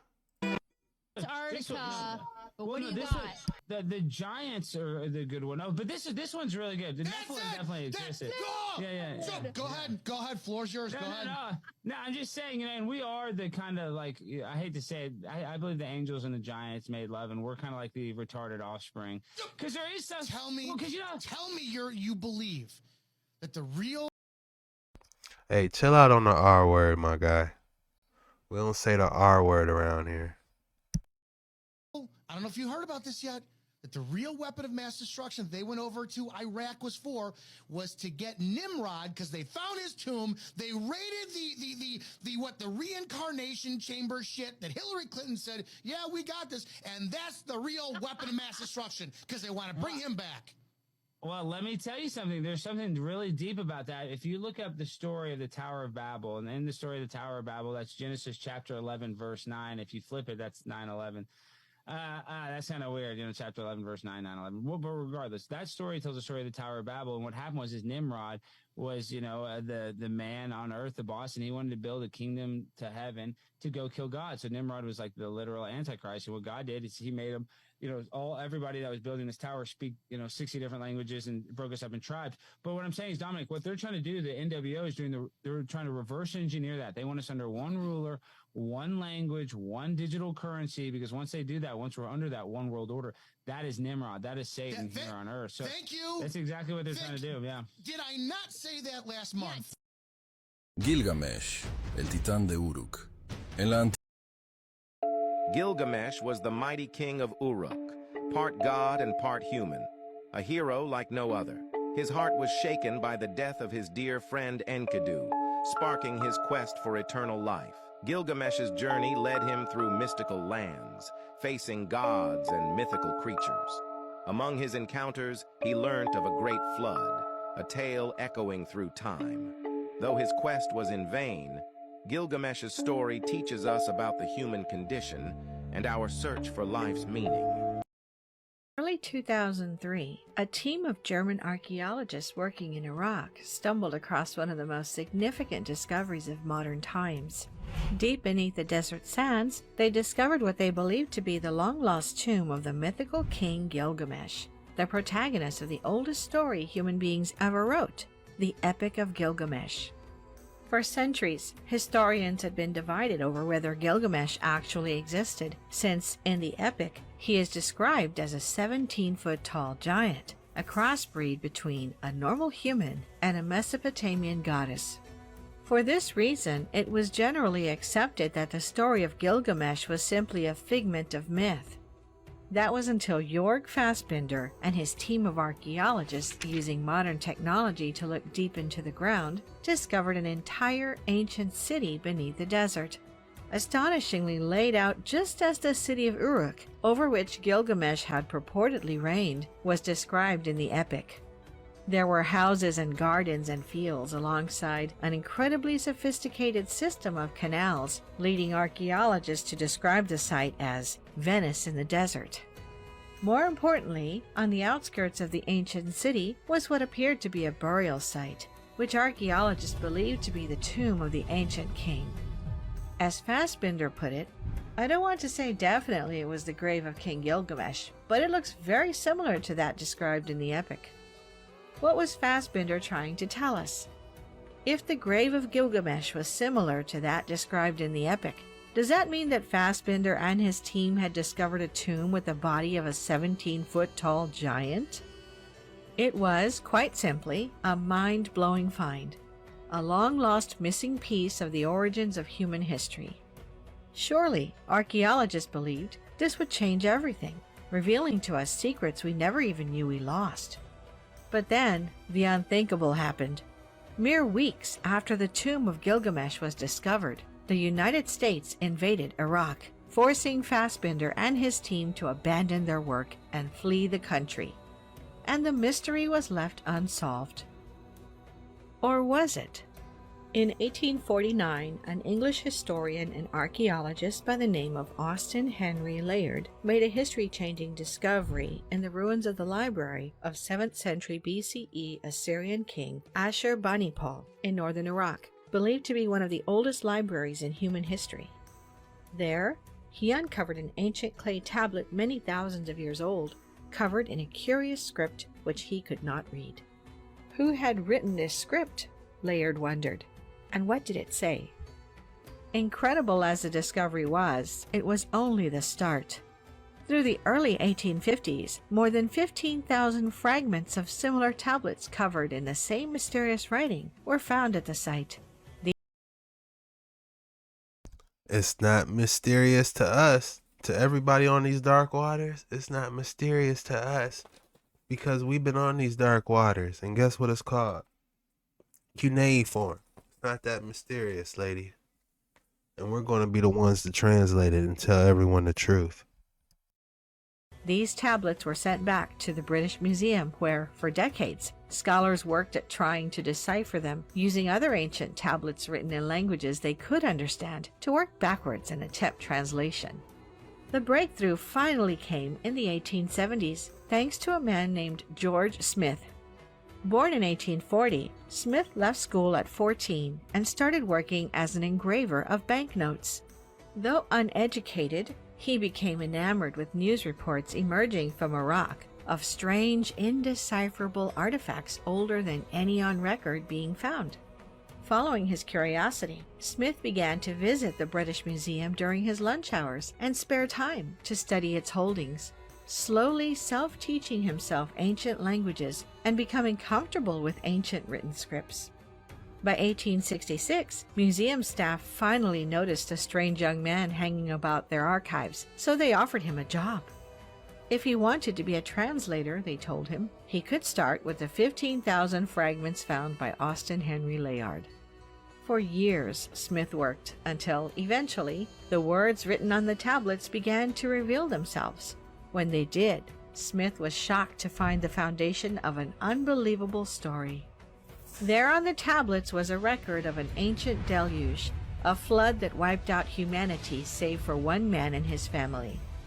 When Smith presented his findings to the Society of Biblical Archaeology in 1872 at a presentation that even the British Prime Minister attended, it sent shockwaves across Europe and the world as many scholars and theologians proclaimed that this ancient flood story confirmed the truth of the story of Noah in the Bible.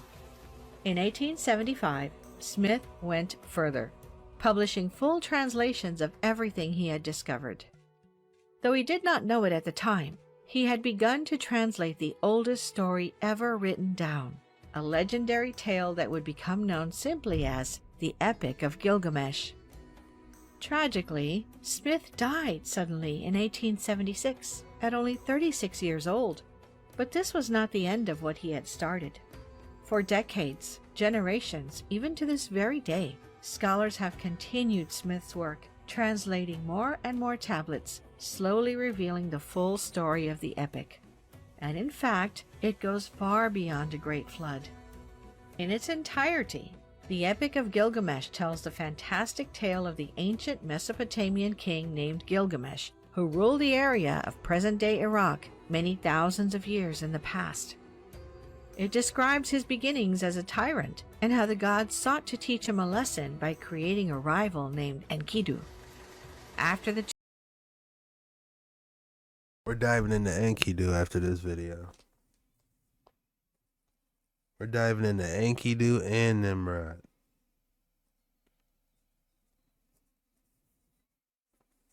We got a lot to cover. This might be a 5-hour. This might be a 5-hour video. We got a lot to cover on these waters, man. Nimrod, Gilgamesh, the Tuai Stone, the Atlantean technology. We're cross-referencing the portals. What's underground? Where is his body? Man, this might be a 5-hour boy. two men wrestle to a stalemate, neither better than the other. They become great friends and set off on a series of adventures described in detail within the epic. When Enkidu dies, a distraught Gilgamesh spends the rest of his life searching for the secrets of eternal life, a series of additional adventures again narrated by the epic. It is an unbelievable piece of written work, one which scholars agree greatly influenced the epic literary genre moving forward through history, including famous works like the Iliad and Homer's Odyssey. But what truly drew people to the story in modern times, as its translation was slowly revealed, was its description of Gilgamesh himself, the astounding characteristics of the great king. He was said to have been the child of a human man and a goddess, making him 1/3 human and 2/3 divine. As such, he had a massive physical stature, standing 17 feet tall, and was blessed with superhuman strength and endurance, as well as unusual intelligence. In fact, the story describes Gilgamesh as unsurpassed in all things. But it was more than that. Within the story was a passage about Gilgamesh, which read, "He explored everywhere the seats of power. He knew the totality of wisdom about all things." Throughout history, the search for wisdom has been something that has driven human beings forward. According to the epic, Gilgamesh had reached the end of the maze, obtaining the furthest reaches of wisdom about anything and everything. Taken together, it was these characteristics of Gilgamesh which made the discovery of his tomb in 2003 so potentially earth-shattering. Simply, if archaeologists were able to uncover his tomb and look inside, imagine what hidden secrets they might find. Was Gilgamesh really a giant? His tomb the home of a 17-foot-tall skeleton? Further though, if the tomb of Gilgamesh was opened, what records of his totality of wisdom about all things might be buried with him? What knowledge obtained while he was looking for the secrets of eternal life? Where's his artifacts? I know he had a sword or a shield. You know what I'm saying? At least put a couple of the artifacts in the British Museum. Just don't take everything and completely eviscerate any type of anything about the man. Of course, these are exactly the type of secrets that people around the world would do pretty much anything to get their hands on. For the past 20 years, scholars, historians, and ordinary people have all debated the same question. Why did the United States invade Iraq? The country was not involved in the 9/11 attacks, and the official government line at the time that Iraq and its leader Saddam Hussein were hiding weapons of mass destruction has since shown itself to have been an outright lie. Some have suggested that the U.S. simply wanted control of Iraq's oil, while others even believe that the U.S. President George W. Bush simply wanted to finish what his daddy, President George H.W. Bush, had started in the early 90s during the first war with Iraq. Is it possible that there was another reason, though? Was it perhaps not a coincidence that the invasion was launched almost immediately after the tomb of Gilgamesh and all of its potential secrets had been found? Consider, as the U.S. military invaded the country, they immediately set up an encampment around the Gilgamesh site. As they did, they kicked out scientists and sent home media members who had been sent to cover the findings, including important figures from ABC News and the BBC. From the headlines of global news, the story instantly disappeared.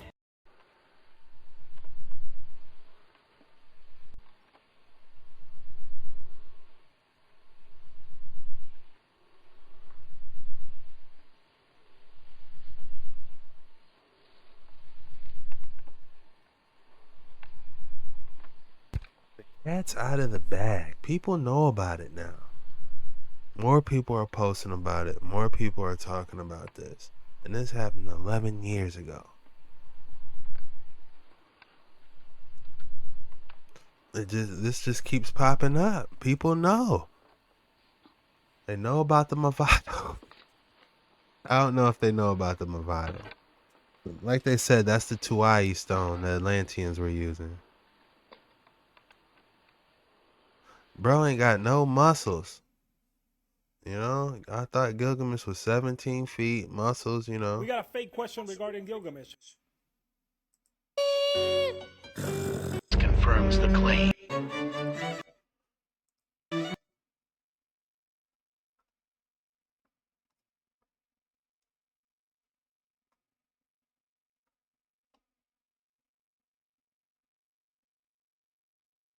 Does the Epic of Gilgamesh hold secrets to mankind's eternal quest for immortality? The Sumerian Epic of Gilgamesh, dating back over 4,000 years, is a timeless tale that dives into the heart of human desires, emotions, and the universal struggle between life and death.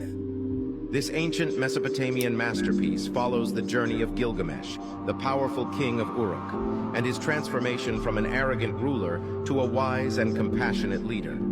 Alongside his loyal companion Enkidu, Gilgamesh embarks on a series of daring adventures, conquering monsters and seeking the secret to eternal life. But fate has other plans, as Enkidu's tragic death shatters their dreams and forces Gilgamesh to confront his own mortality. Distraught and desperate, he undertakes a perilous quest to discover the... Does the Epic of Gilgamesh hold secrets to mankind's eternal quest for immortality? The Sumerian Epic of Gilgamesh, dating back over 4,000 years, is a timeless tale that dives into the heart of human desires, emotions, and the universal struggle between life and death. This ancient Mesopotamian masterpiece follows the journey of Gilgamesh, the powerful king of Uruk, and his transformation from an arrogant ruler to a wise and compassionate leader.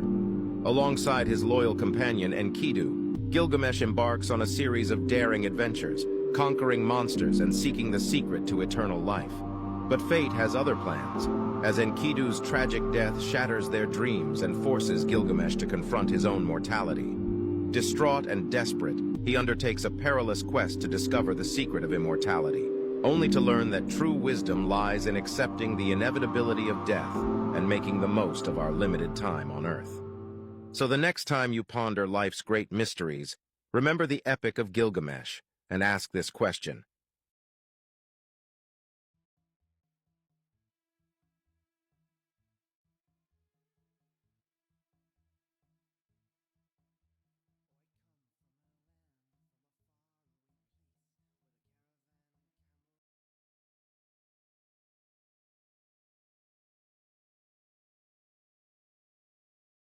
The Nephilim, Gilgamesh, they found this tomb. Now I need y'all to listen to me very closely. In TikTok, this is for entertainment purposes only.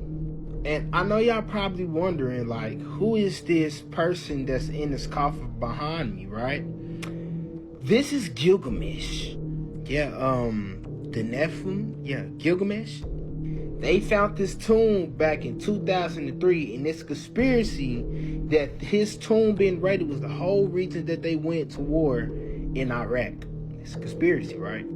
Let's check it out. Look how intact his body is after all these years. Just look. Real life Nephilim.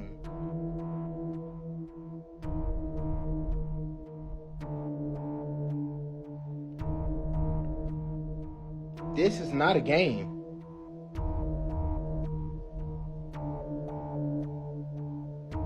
This was way back in 2003 when they found his body. Are y'all seeing this? Are y'all seeing this?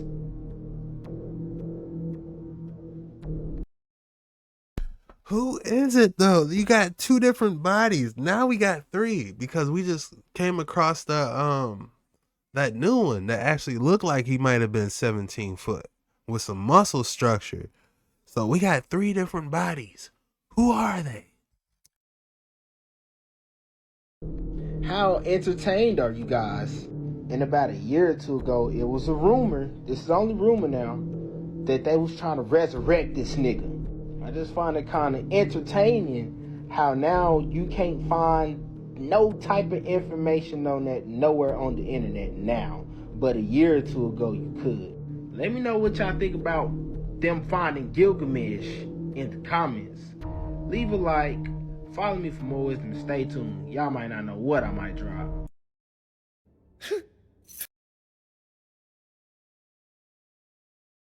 There is literally no information on Gilgamesh. What you see is the most you gonna see about it, you know? Unless somebody comes forward with some unreleased footage like, yeah, I've been holding on to these, please, your guys' thoughts below.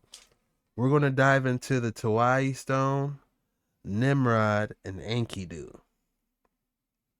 And we're going to try and look into the Cedar Forest where they were doing those battles. We might be able to uncover some type of mythic beast or something. So lock in, buckle up. Another creepy and scary TikTok reaction video. This one is a banger.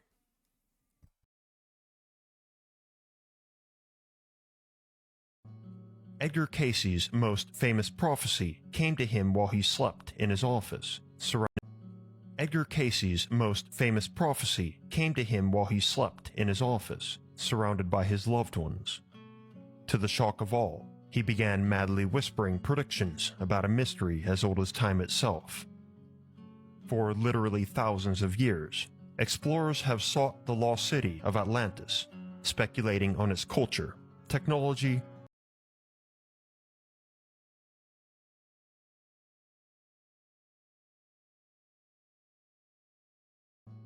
Edgar Casey's most famous prophecy came to him while he slept in his office, surrounded by his loved ones.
Many ancient writers were not shy to express their belief that Atlantis was once a real place, such as Crantor, a student in the Greek philosopher Plato's academy, with Plato's writings being the earliest known record of Atlantis. Atlantis also featured in the writings of the biographer Plutarch, who wrote that the Athenian lawmaker and poet Solon had learned the story of Atlantis from the Egyptians, who apparently knew Atlantis very well. Edgar Casey also believed a strong connection existed between the Atlanteans and the Egyptians. In his most famous reading, Casey claimed that Atlantis was destroyed in a final catastrophic event around 10,000 BC, and that through superior technology, the Atlanteans learned of their city's imminent destruction and hid their secrets in a grand library located underneath the Sphinx.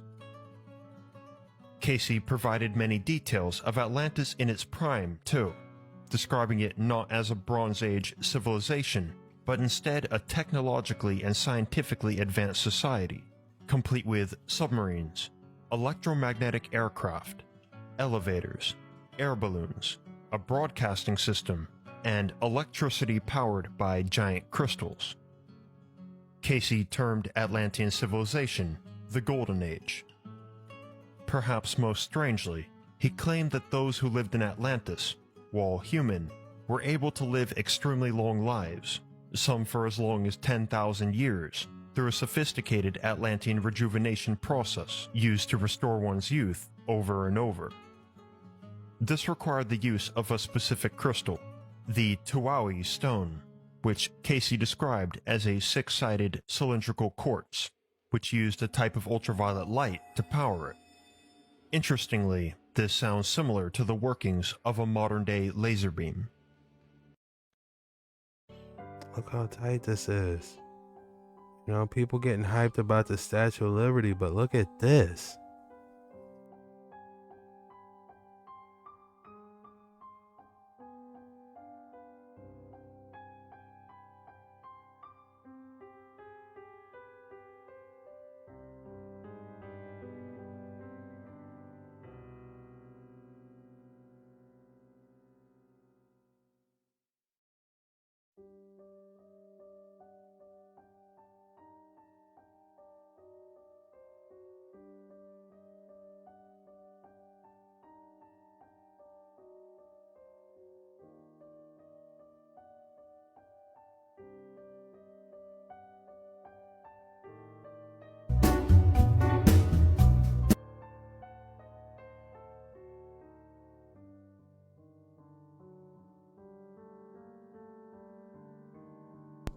Is that a fork and knife? Guys, that is a fork and knife.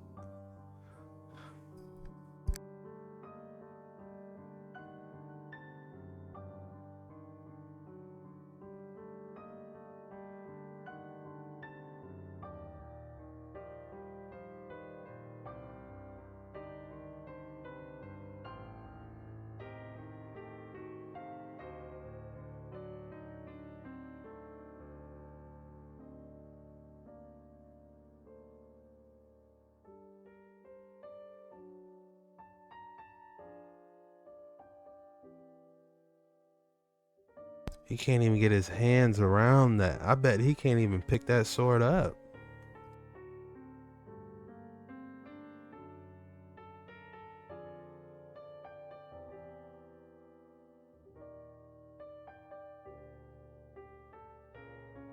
You mean to tell me they had aim too? The giants had aim?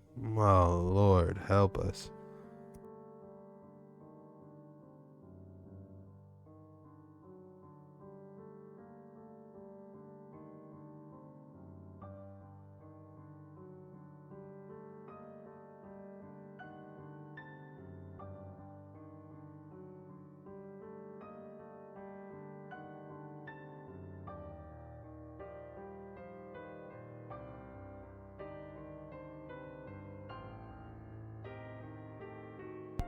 Those boots are as big as him.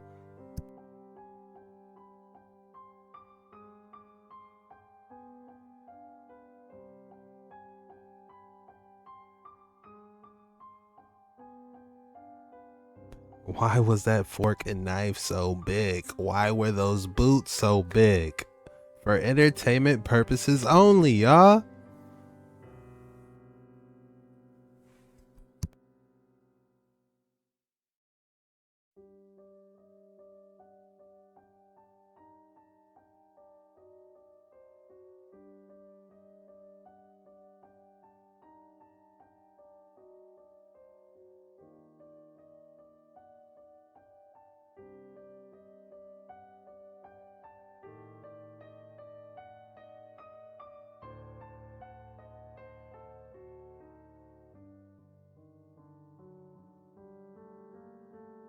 I believe this is how they got their water out of thin air. This was a giant device they used to get their water from it. I'm gonna see if I can find it.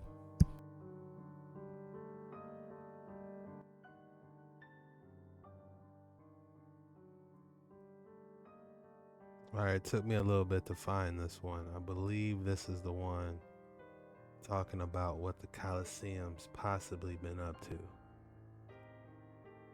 So now we're creating electricity out of thin air. There's nothing new under the sun. This has been done many years ago. This hunk of stone is an air well. The general idea is that it collects moisture in the air and turns it into water. Clean drinking water. You see, back in the day, we did not just make buildings and structures for looks. They were for a purpose. They were engineered and designed with intention. Those aren't just random holes. These guys were great engineers. I mean, this would gather moisture from the air, condense it, and clean it, and even cool the water. This is what I would call intelligent design. Why aren't we doing this anymore? I mean, I haven't done it myself, but it looks like there's a lot of information about it already.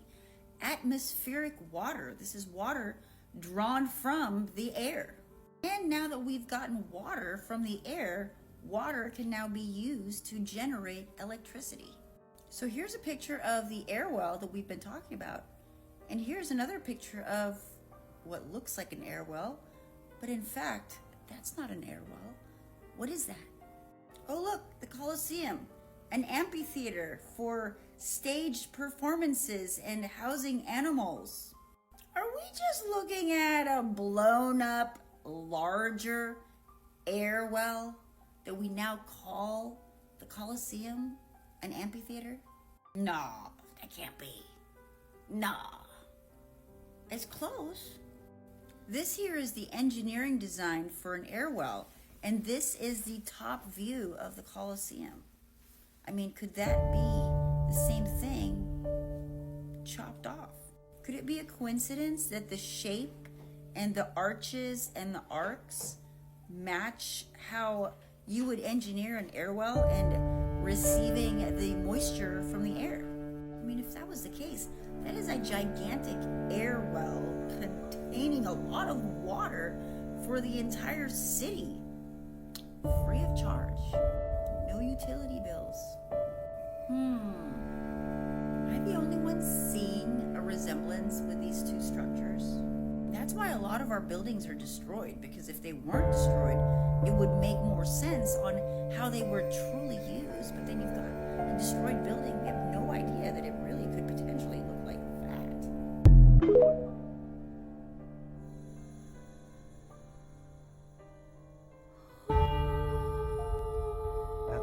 extremely interesting. Your thoughts below. Do you think these old school buildings had some type of ancient design? Or was it all just made up? Let's keep it going on these dark waters.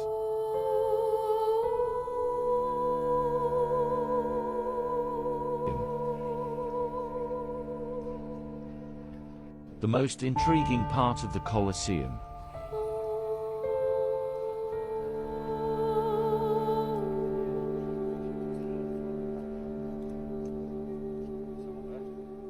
What you can see on the Colosseum ground today are the tunnels and doorways that used to be underground. The sand on the ground of the Colosseum washed away over the centuries. The site of the engineering that was used here is absolutely breathtaking. The over 200 tunnels and doorways you can see once housed gladiators and wild animals used for the bloodiest gladiator games. Or they could have been generating free energy.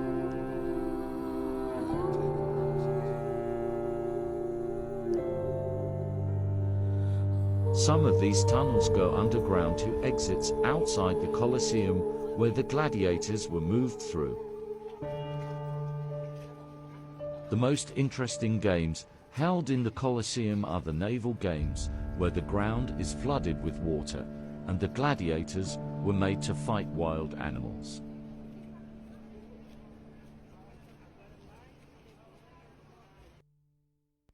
Maybe it was flooded with water because it was supposed to have water circulating through it.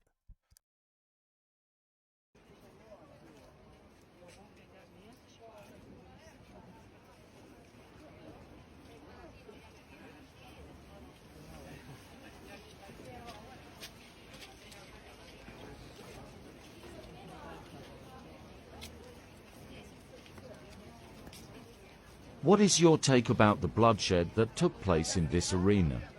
Follow for more. And doorways that used to be underground. The sand on the ground of the Colosseum washed away over the centuries. The site of the engineering that was used here is absolutely breathtaking.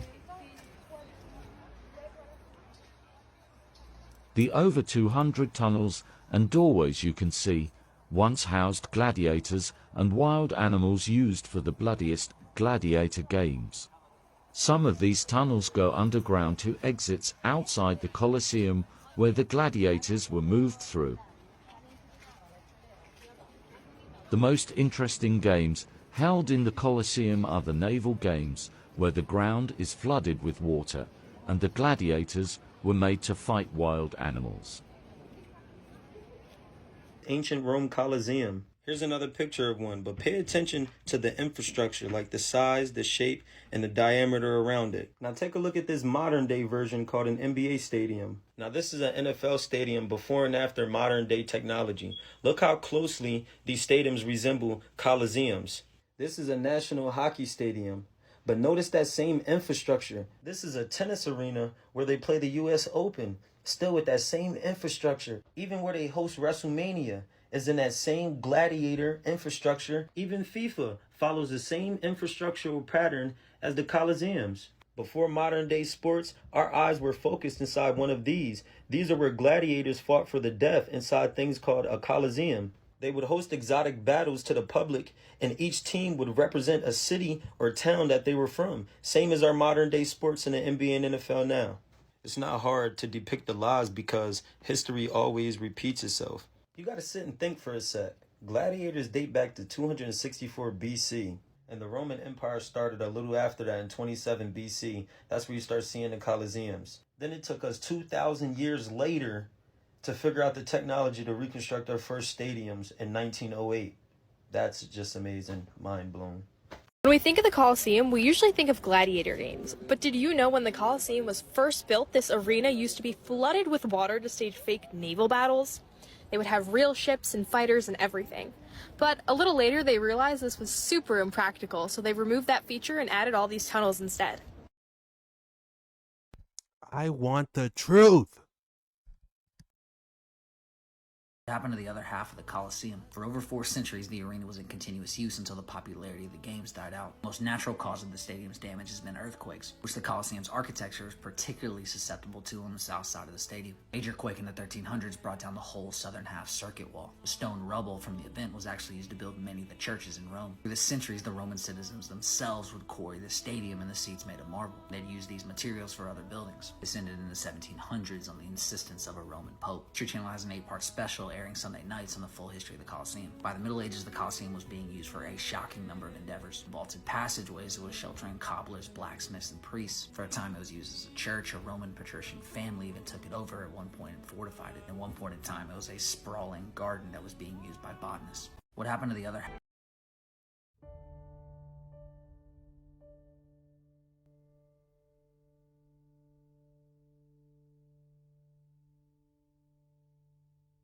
Now let's picture this a giant dome.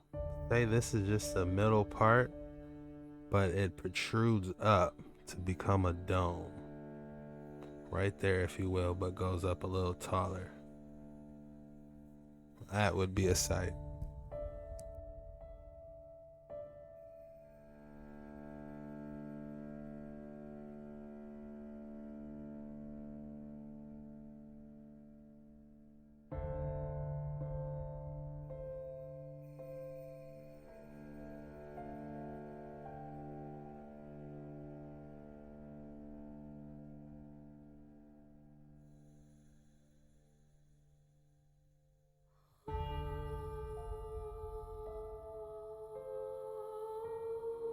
They're incredible. Is this how they used TV back in the day? How the Tartarians used?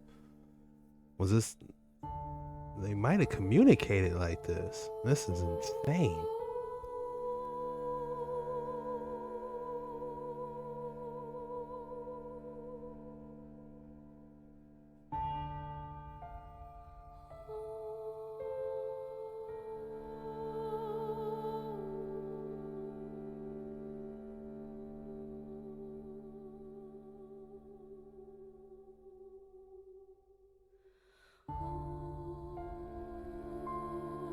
Them boys with speakers.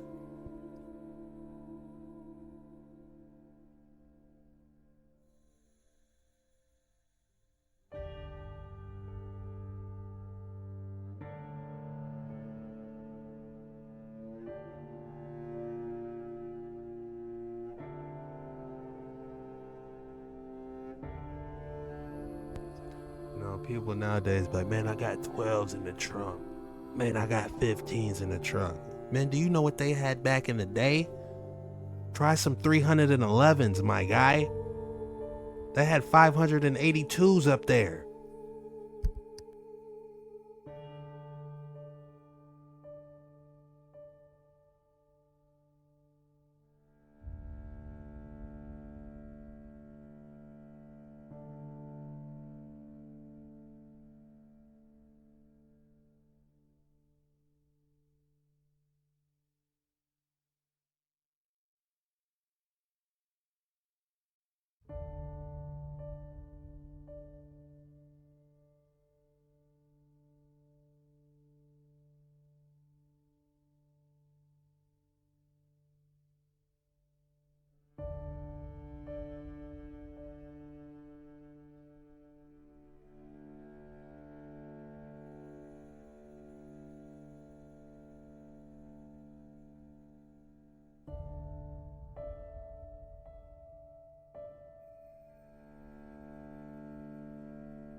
Yeah, that's quantum locking. Did you see that? That is quantum locking. Frozen in place like that. I wonder what that replicates. Huh. Almost look like the sun or moon, huh? Let's just try that one more time. I love this experiment. I absolutely love that.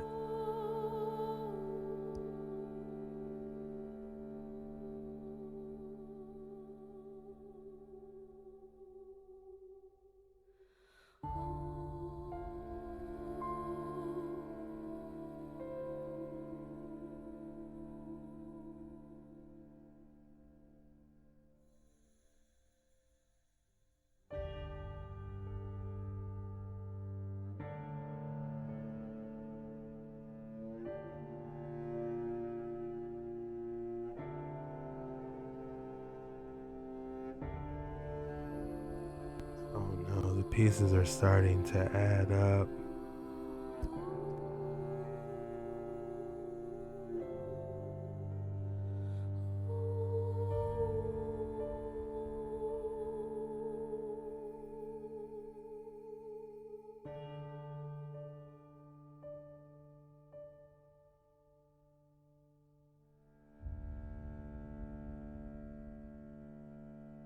We need more on this experiment.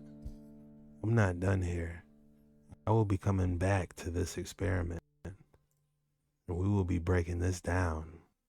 Oh no, we're not done. We will be back.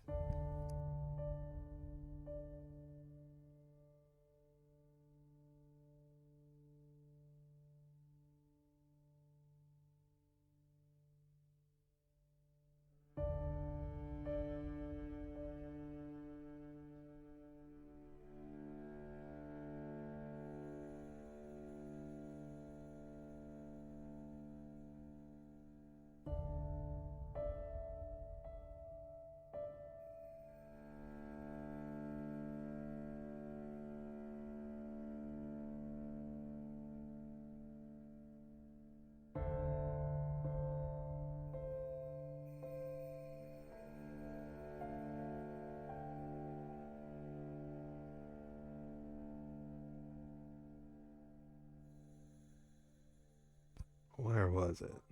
Hold on. This almost is like our sun reacting to the different noble gases within our atmosphere, giving us the colors we see. I believe that's what's going on here, but we need to do a thorough investigation and see what literally is happening. Comments below if you know what's going on with this experiment so we can look more deep into it. Because I'm going to do it. I might do a whole separate video on The this. Tarraconov Fortress is in Ukraine. Tarraconov Fortress was a Tartarian fortress. You can see Tartaria all over the old maps, and that was Russia and Ukraine.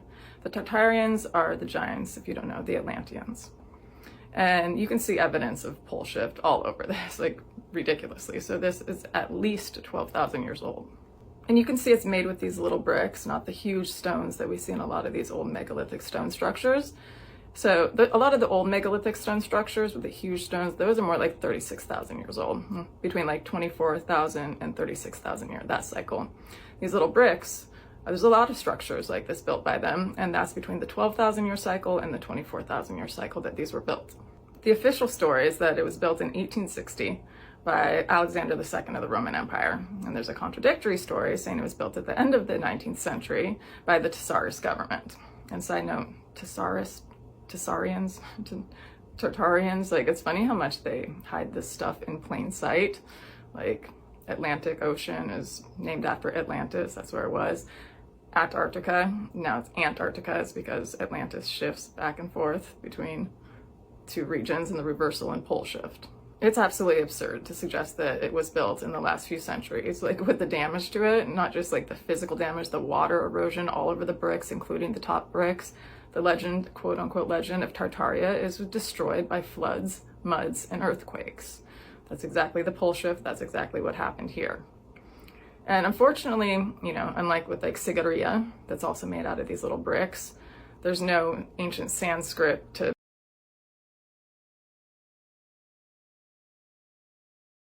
I gotta dive in that one later. Sigiriya.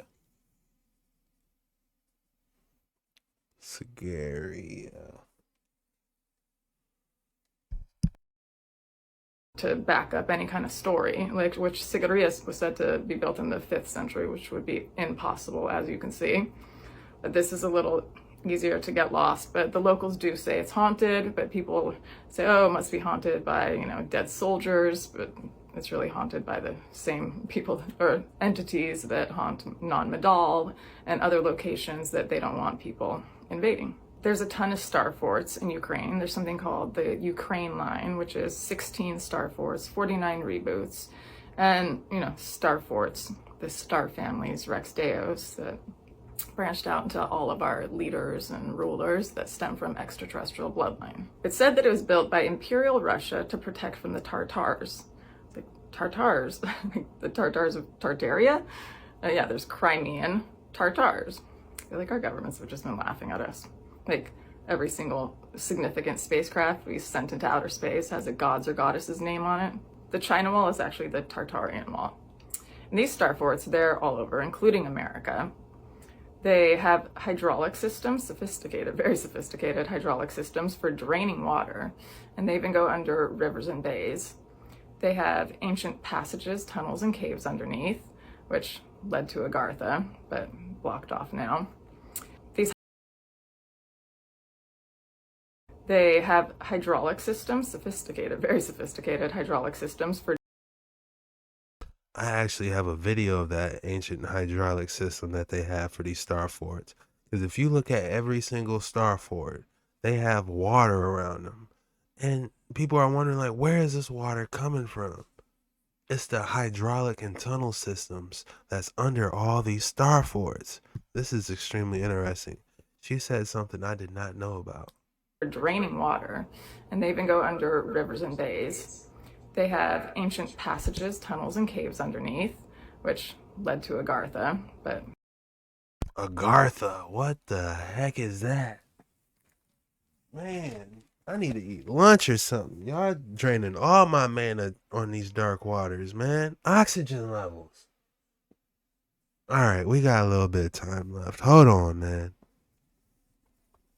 Agartha.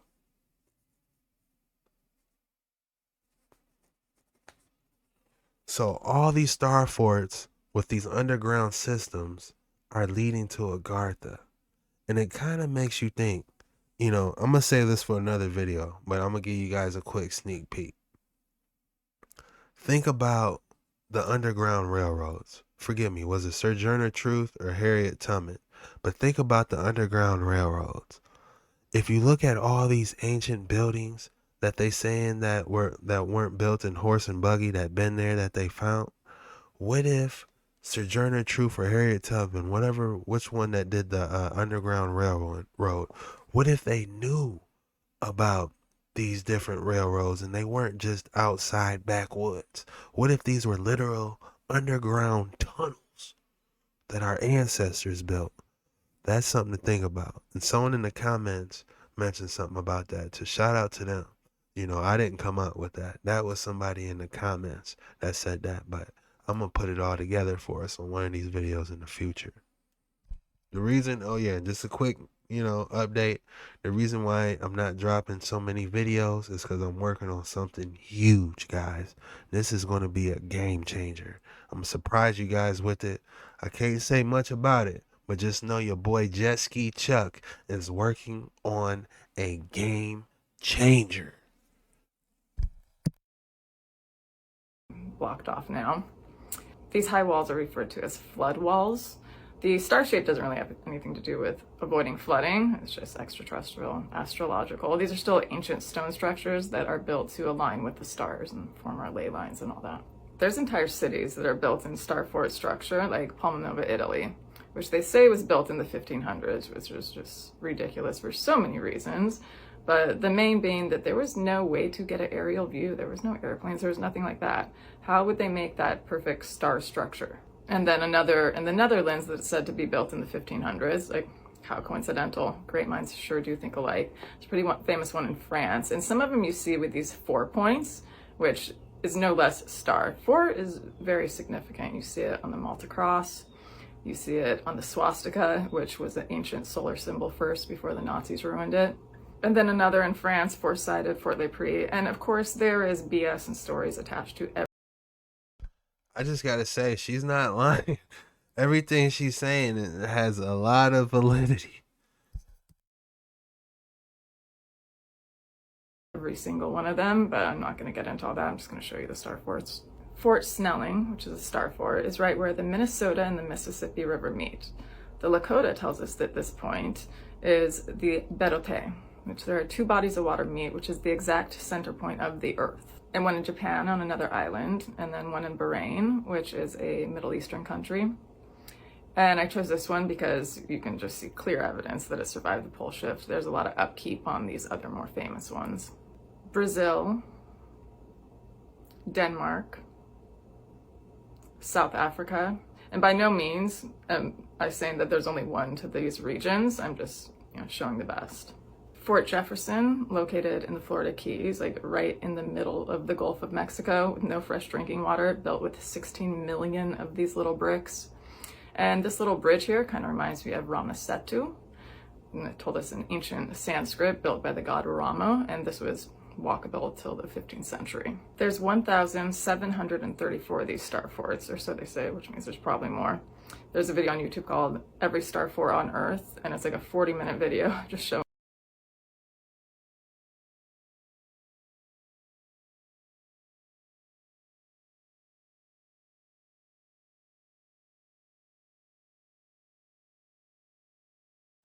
Every star fort on Earth. That's interesting. I like the one where they made star forts against the Russian wall. That was nuts. showing another star fort every 10 seconds. There's a ton. There's a map of some. And notice they knew exactly where to build them. You can see in Australia and Africa, these huge burn marks. It's from the supernova in the sun. This just takes it really hard there.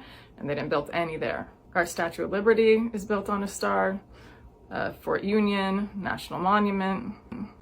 It's going to take me some time to find the rare video, but they actually have a rare video where the Tartarians or whoever made these star forts, they show you how they did this hydraulic water system to produce water in these star forts.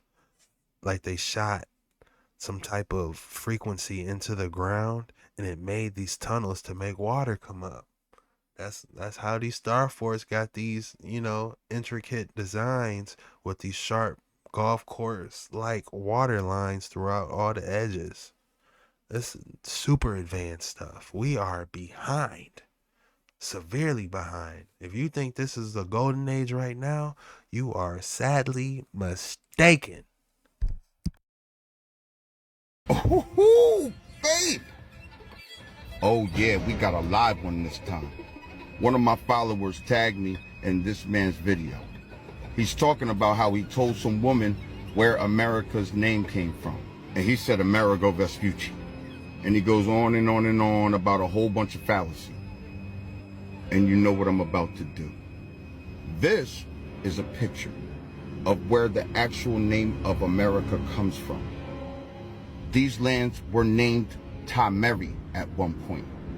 As you can see here, the word Mary means the beloved. Ta means land. So this was the beloved land. This is where the Egyptians said their oldest ancestors were from. The oldest men who walked the planet. As you can see here, it shows the link between the Mayans and the Egyptians. It says that the Mayans named their lands Maasili, meaning the land that first emerged from the deep. And it says right here that Herodotus says the Egyptians boasted and said that their ancestors to the lands of the West were the oldest on earth, meaning here. Fast forward back to this picture. As you can see here, when those Italian and Spanish people got here, they met people called the Tamericans.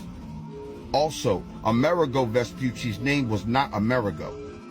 It was Abednego Vespucci.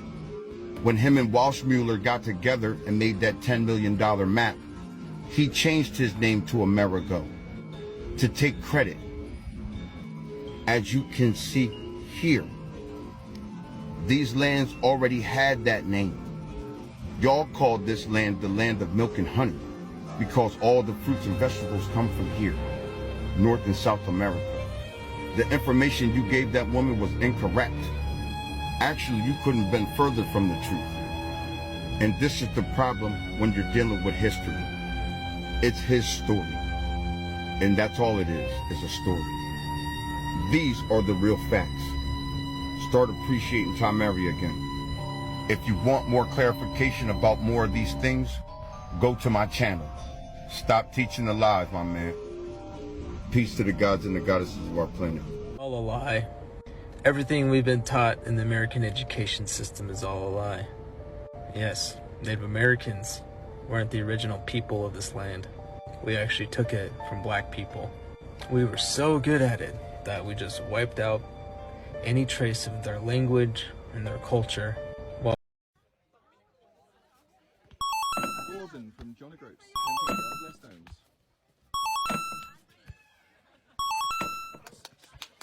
I don't know what the algorithm's doing right now. It's just off subject, man. We were on a roll. We might as well see if he can do the last stone, I guess.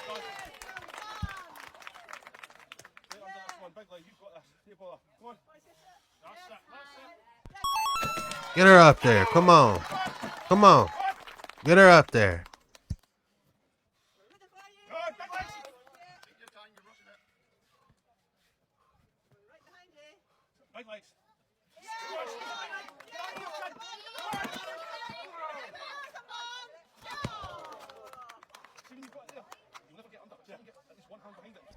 That could have been his toes. Oh, man. You better be careful, man. That could have crushed his toes. All right, come on, man. Get after it, man. You got this. Just don't crush your toes. Yeah.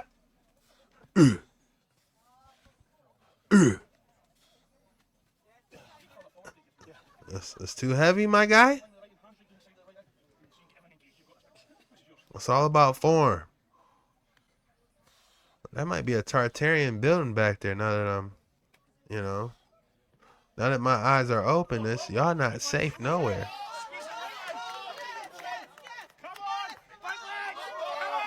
Get up there. What you gonna do about the next one, though?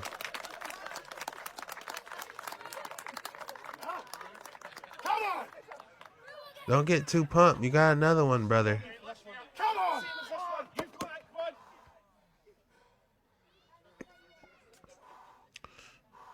Come on, get after it. Last one. You got this.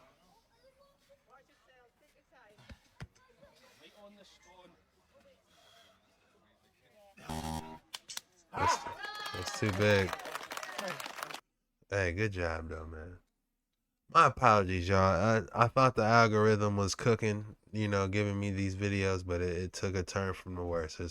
They got no more, whatever we was looking at. Many of you, I thought I knew everything about the Atlantean pyramid genesis. I was so wrong. Like many of you, I thought I knew everything about the Atlantean pyramid genesis. I was so wrong. What if Atlantis, not just Egypt, was central to the pyramid's creation? Hinted by Plato, Atlantis was once a technologically advanced civilization. Could these ancient godlike artisans have ventured to Egypt? Mind-boggling. But Atlantis and Egypt's timelines could converge. The pyramid's construction, a great mystery keeping us up at night. Modern engineers shudder at the precision echoed throughout the pyramids. How could Stone Age people possibly match current engineering standards? Unless they were Stone Age. What if they did not develop alone, but had outside help? Atlantean assistance, possibly. Stand back, the implications are staggering. This Atlantis-Egypt connection. Could it rewrite everything we knew about history? Proof, we need proof. Cue the Piri-Reis map, an ancient wonder, possibly hinting at Atlanteans' existence. Housed in Istanbul's Topkapi Palace today, it showcases staggering accuracy for its era. Curiously, it details unexplored lands a century ahead of European knowledge. Could those be unresolved echoes of Atlantis? Even chillingly, The map aligns with the pyramids using modern GPS points. A coincidence or a breadcrumb? From Atlantis' intellectual heritage, seeking answers, archaeologists refer to Herodotus' ancient texts, the histories. There's a telling claim. Herodotus mentioned that the famed Egyptian priests cited a foreign influence. Could Atlantis' esoteric legends have touched the sands of Egypt? Here's more astounding evidence. Pyramids' internal chambers resemble stars' position, indicating advanced astronomical knowledge. Did this knowledge spurt from the Pillars of Hercules, alluding to Atlantis? Imagine a seafaring civilization, flourishing with advanced knowledge, aiding others to grow. Atlanteans could have lit up the torch of civilization for others to carry. So, does it mean we're descendants of a once great civilization? It's nearly unfathomable. We shiver at the implications. The vast implications of Atlantis being tangible are mind-boggling. The comfort of clear history shatters, replaced with awe and reverence. The Atlantis-Egypt pyramids correlation reeks of deep fascination, rather than clear answers. The mind dances on the edge of our known world, ushering us to delve deeper. Nothing will ever be same if the whispers of Atlantis turn into echoing truths. Every solid conclusion we drew might end up as a foundation of the unforeseen. Our minds may reel, but the truth can only unfurl, not hide. This is just one of the fascinating hidden stories. Atlantis was the whole planet. Earth was Atlantis. Everyone is sitting on top of Atlantis right now, wherever you are. It's just that one of the capitals was the Ring City, which was one of the most beautiful of the capitals, but there were capitals all over the planet. And so these beings, they started going to war against each other, using human beings as cattle to fight these crazy wars.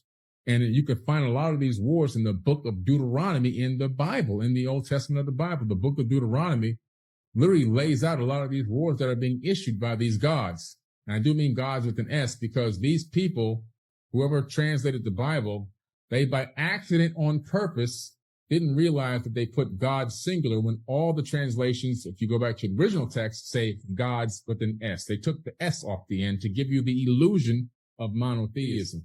Right. They did that. That's not all they did. They But did yeah. a lot more than that.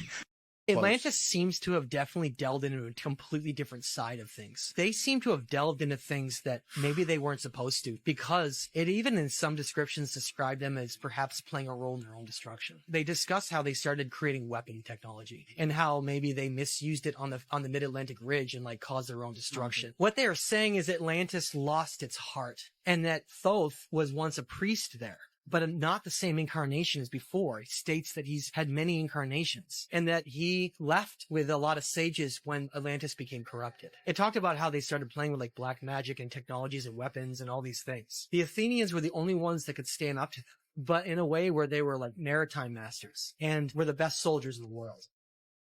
Once they blew the pyramids up, it was a wrap for that advanced style of communication that we had. So once we lost that advanced state of communication, they blew our second sun out the atmosphere. Then they began to cut the trees down. When they begin to cut the trees down, there go the electricity. So the cutting of the trees, the pyramids severed our communication telepathically. Remember I told you, this planet is way bigger than they showing you. Way bigger. Our RAM is completely bigger than what they showing you. Okay? The little 50 states, we still in a little box. It's so much land. And we were huge. So we were scattered all over the land. We was everywhere. But we had that advanced state of communication though. Right? So they severed that. Because if they can't communicate at the same time, it's easier for us to attack them. That was their military strategy, which was taught to them. They were led by us. It was the Moors who was leading them. Let me tell y'all something. When we went through this, right, understand something. It was the Moors who was leading them. Okay? They didn't just come and take over our land without any help. It was us helping them. So you gotta remember when y'all like, well, if we were so powerful, how did they take everything from us? Because they had us helping them. No different than if I want to come to your house, I don't know shit about your house. But if I have somebody in your house that's on my side, I'm taking your shit over. Because I have somebody on the inside helping me. So when they put the Moors under these spells, the Moors start telling them all the cuts to hit. Like, oh, we hit this cut. Them niggas be right there. We could go right there and attack that weapon source, go right there, attack that energy source, go right there. So this is how they was able to turn the electricity down on the planet. We are still electricity, right? They dimmed it though. They dimmed it.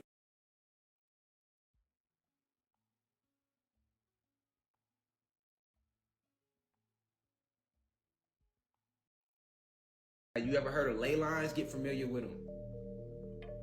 And if you do Google ley lines, they don't know what they talk about. That's a metaphysical thing. See, science has been trying to prove the ley lines. The Mississippi River, which was created by the Mississippians, is a huge ley line in itself. So it's the Nile, which the Mississippi River is the Nile. We are living on ley lines. We got ley lines. Okay? The ley lines was our last line of defense for the planet, right? So in case somebody ever did take over and cause us to fall in frequency, we got all these ley lines. But guess who can only see them and connect with them? Us. They can't even see them. So let me give you another example. Think Jumanji, or think like the Mummy, movies where and only the person, the chosen one with that right blood can read the map or open the door, right, to get into the secret temple lodge or whatever, right? And everybody else can't even. Okay, that's how neuromelanated beings are to these ley lines on the planet. And everywhere, they're in Stonehenge, the Mayan ruins, the pyramids of Giza, all through the U.S. The energy that the Mississippians left, that the Atlanteans left, the Lemurians, and you're connected to them. Each and every point. And can't nothing stop it. So if you ever figured that out, you see, now you are impacting every point of the planet. And that's the frequency we have risen back to. So you see China preparing with the fake suns, or let's just say the elites disguising that it's China. All that energy is we're gonna go through a process where you unlock the energetic codes of the ley lines, of what they call ley lines. See, this is something that the Mississippians set up. Who were the Mississippians? The Mississippians was a tribe. But not just any tribe. They don't tell you enough about them on Wikipedia. You know, they'll give you a little eat, but they send you clean off. Remember, they're going to be painting white and red people. Anything you look about the natives, they paint white and red people. You know what I'm saying? You're going to have to come to YouTube to find out the drop on them. Where you going to hear say, no, the natives is black people. We're black people, if you want to call them that. Right? Feel me? You know what I'm saying? With nothing red about them. They was looking at them. You're looking at them today. We still here. We never went anywhere. We African Americans today, if you accept that. We Puerto Ricans, we Brazilians, Cubans, Africans, Jamaicans, Haitians. We everything but what we are. Feel me? Because see, you got to understand that the Mississippian tribe, right, who created these ley lines, they are 9D tribes. So this information I'm telling you, we come from these different realities. We multidimensional beings. You've heard from other people, speakers before me in years past. This is because this is 9D information. Remember, we was on this planet was on the 33rd dimension and going upward even higher before your shadow government, Pleiadian and reptilian forces came here.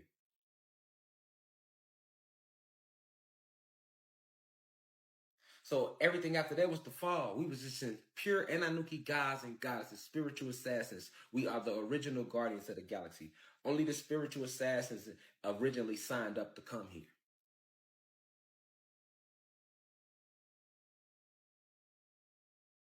When our oppressors came, we was 33D, y'all. 33rd dimension.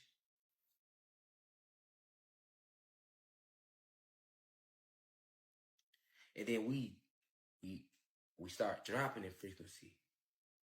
As we dropped in frequency, that everything went through a reverse metamorphosis. They caused us to go through a reverse metamorphosis. So this is how we eventually fell from the God state of what we at our purest, highest form. This the form we was illuminating. You illuminate when you vibrating high at your highest point. You glow. That's why when you vibrating high here, you glow. But you literally glow harder than that as your vibration increase. You will literally glow. Because your aura, that's what the aura is. You'll be glowing. That's how you used to be. You wearing an Anunnaki gods. But then as the war we warring, you drop down to what they like to call the Lemurian Atlantean state. This is when they was killing off your ancestors in present day, what's now Antarctica.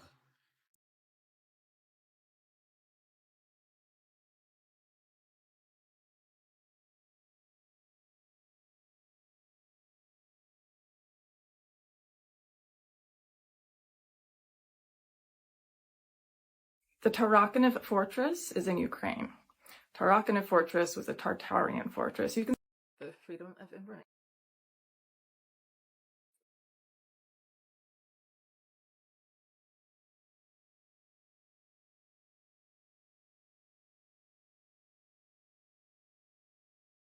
Are you doing your eclipse offering? I want to know who's doing it. Put your state in the chat, man. Put your state in the chat if you're doing your eclipse offering. This is an offering to the eclipse right here.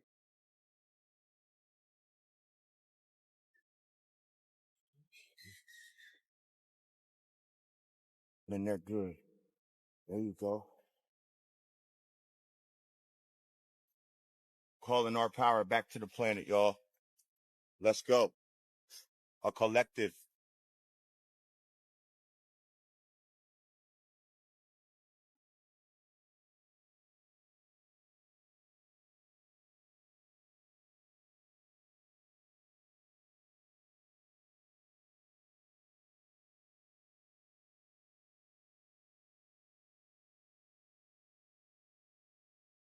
Caribbean blue.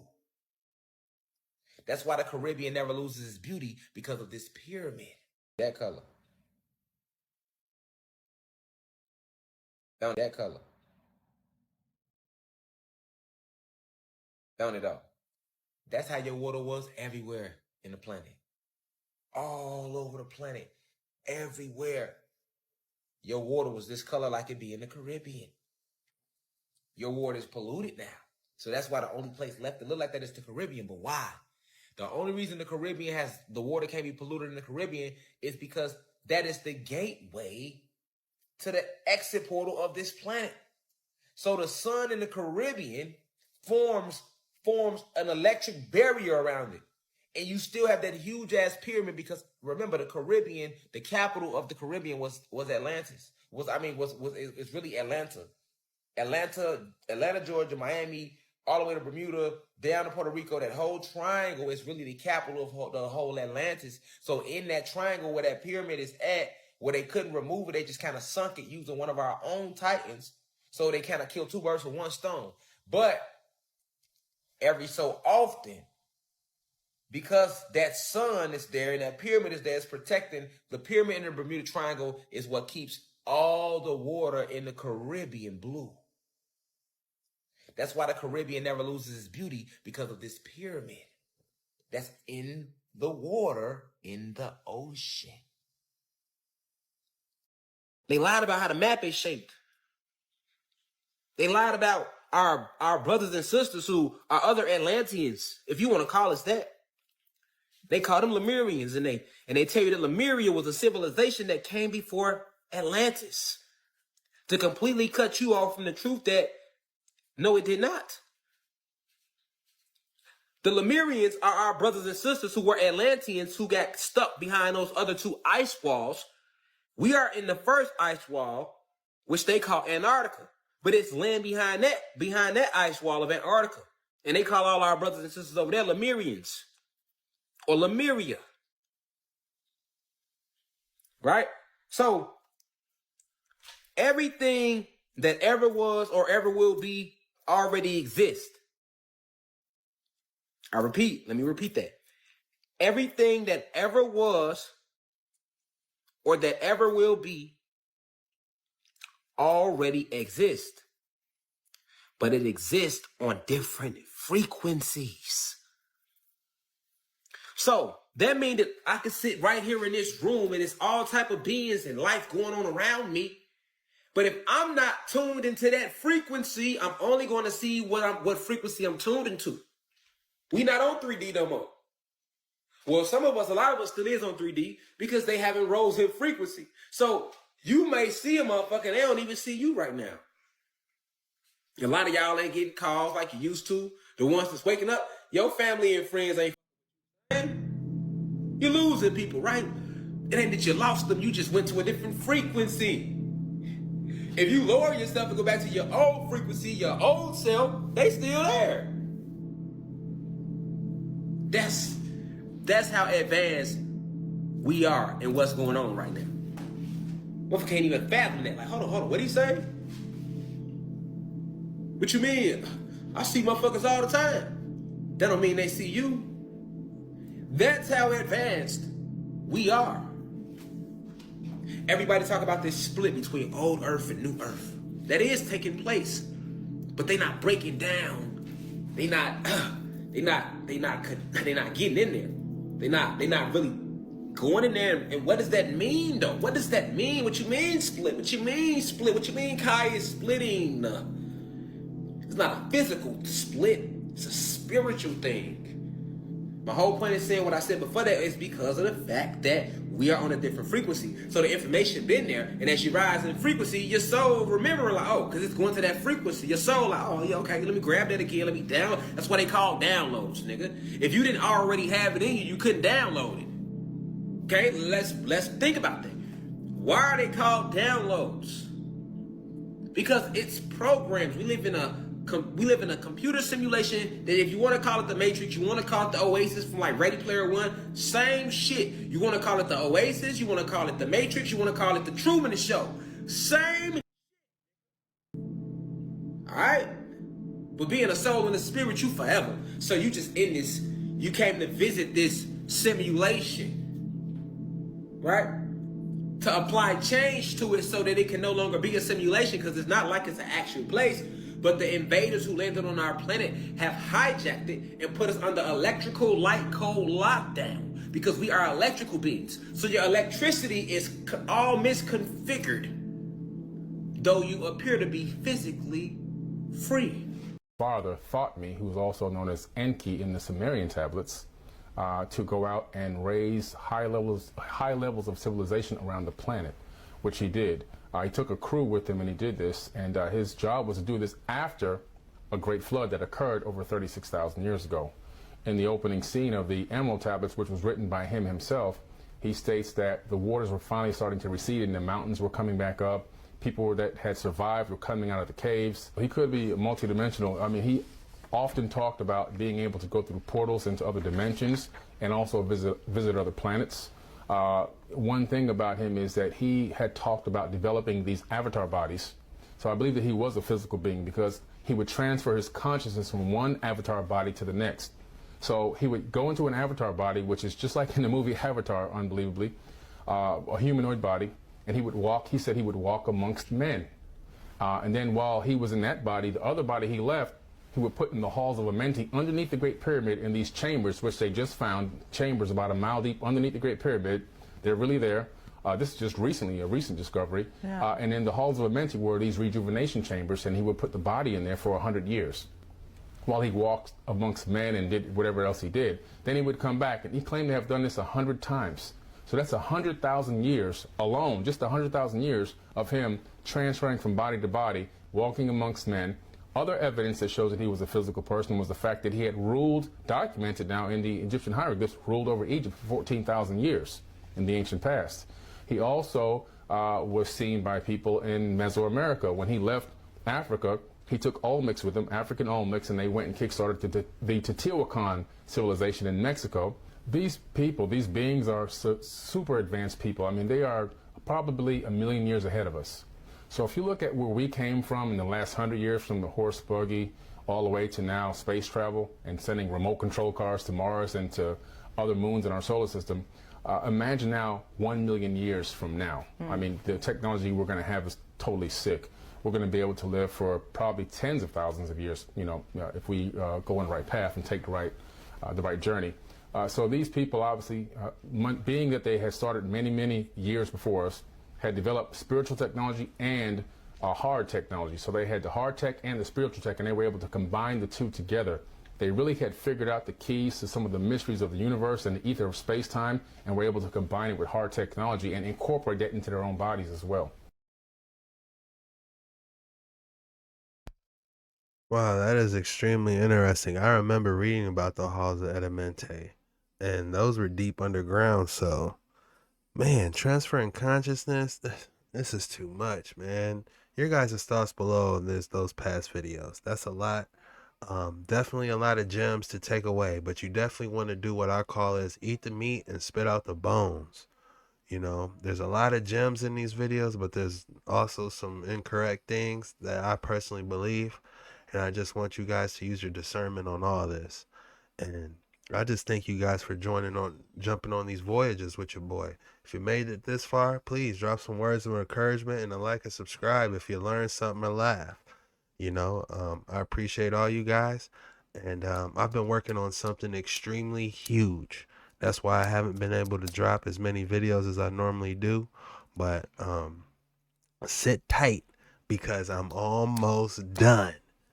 Sit tight because I'm almost done. And I just thank you guys for everything. And I'm going to see you guys on the next one. Peace.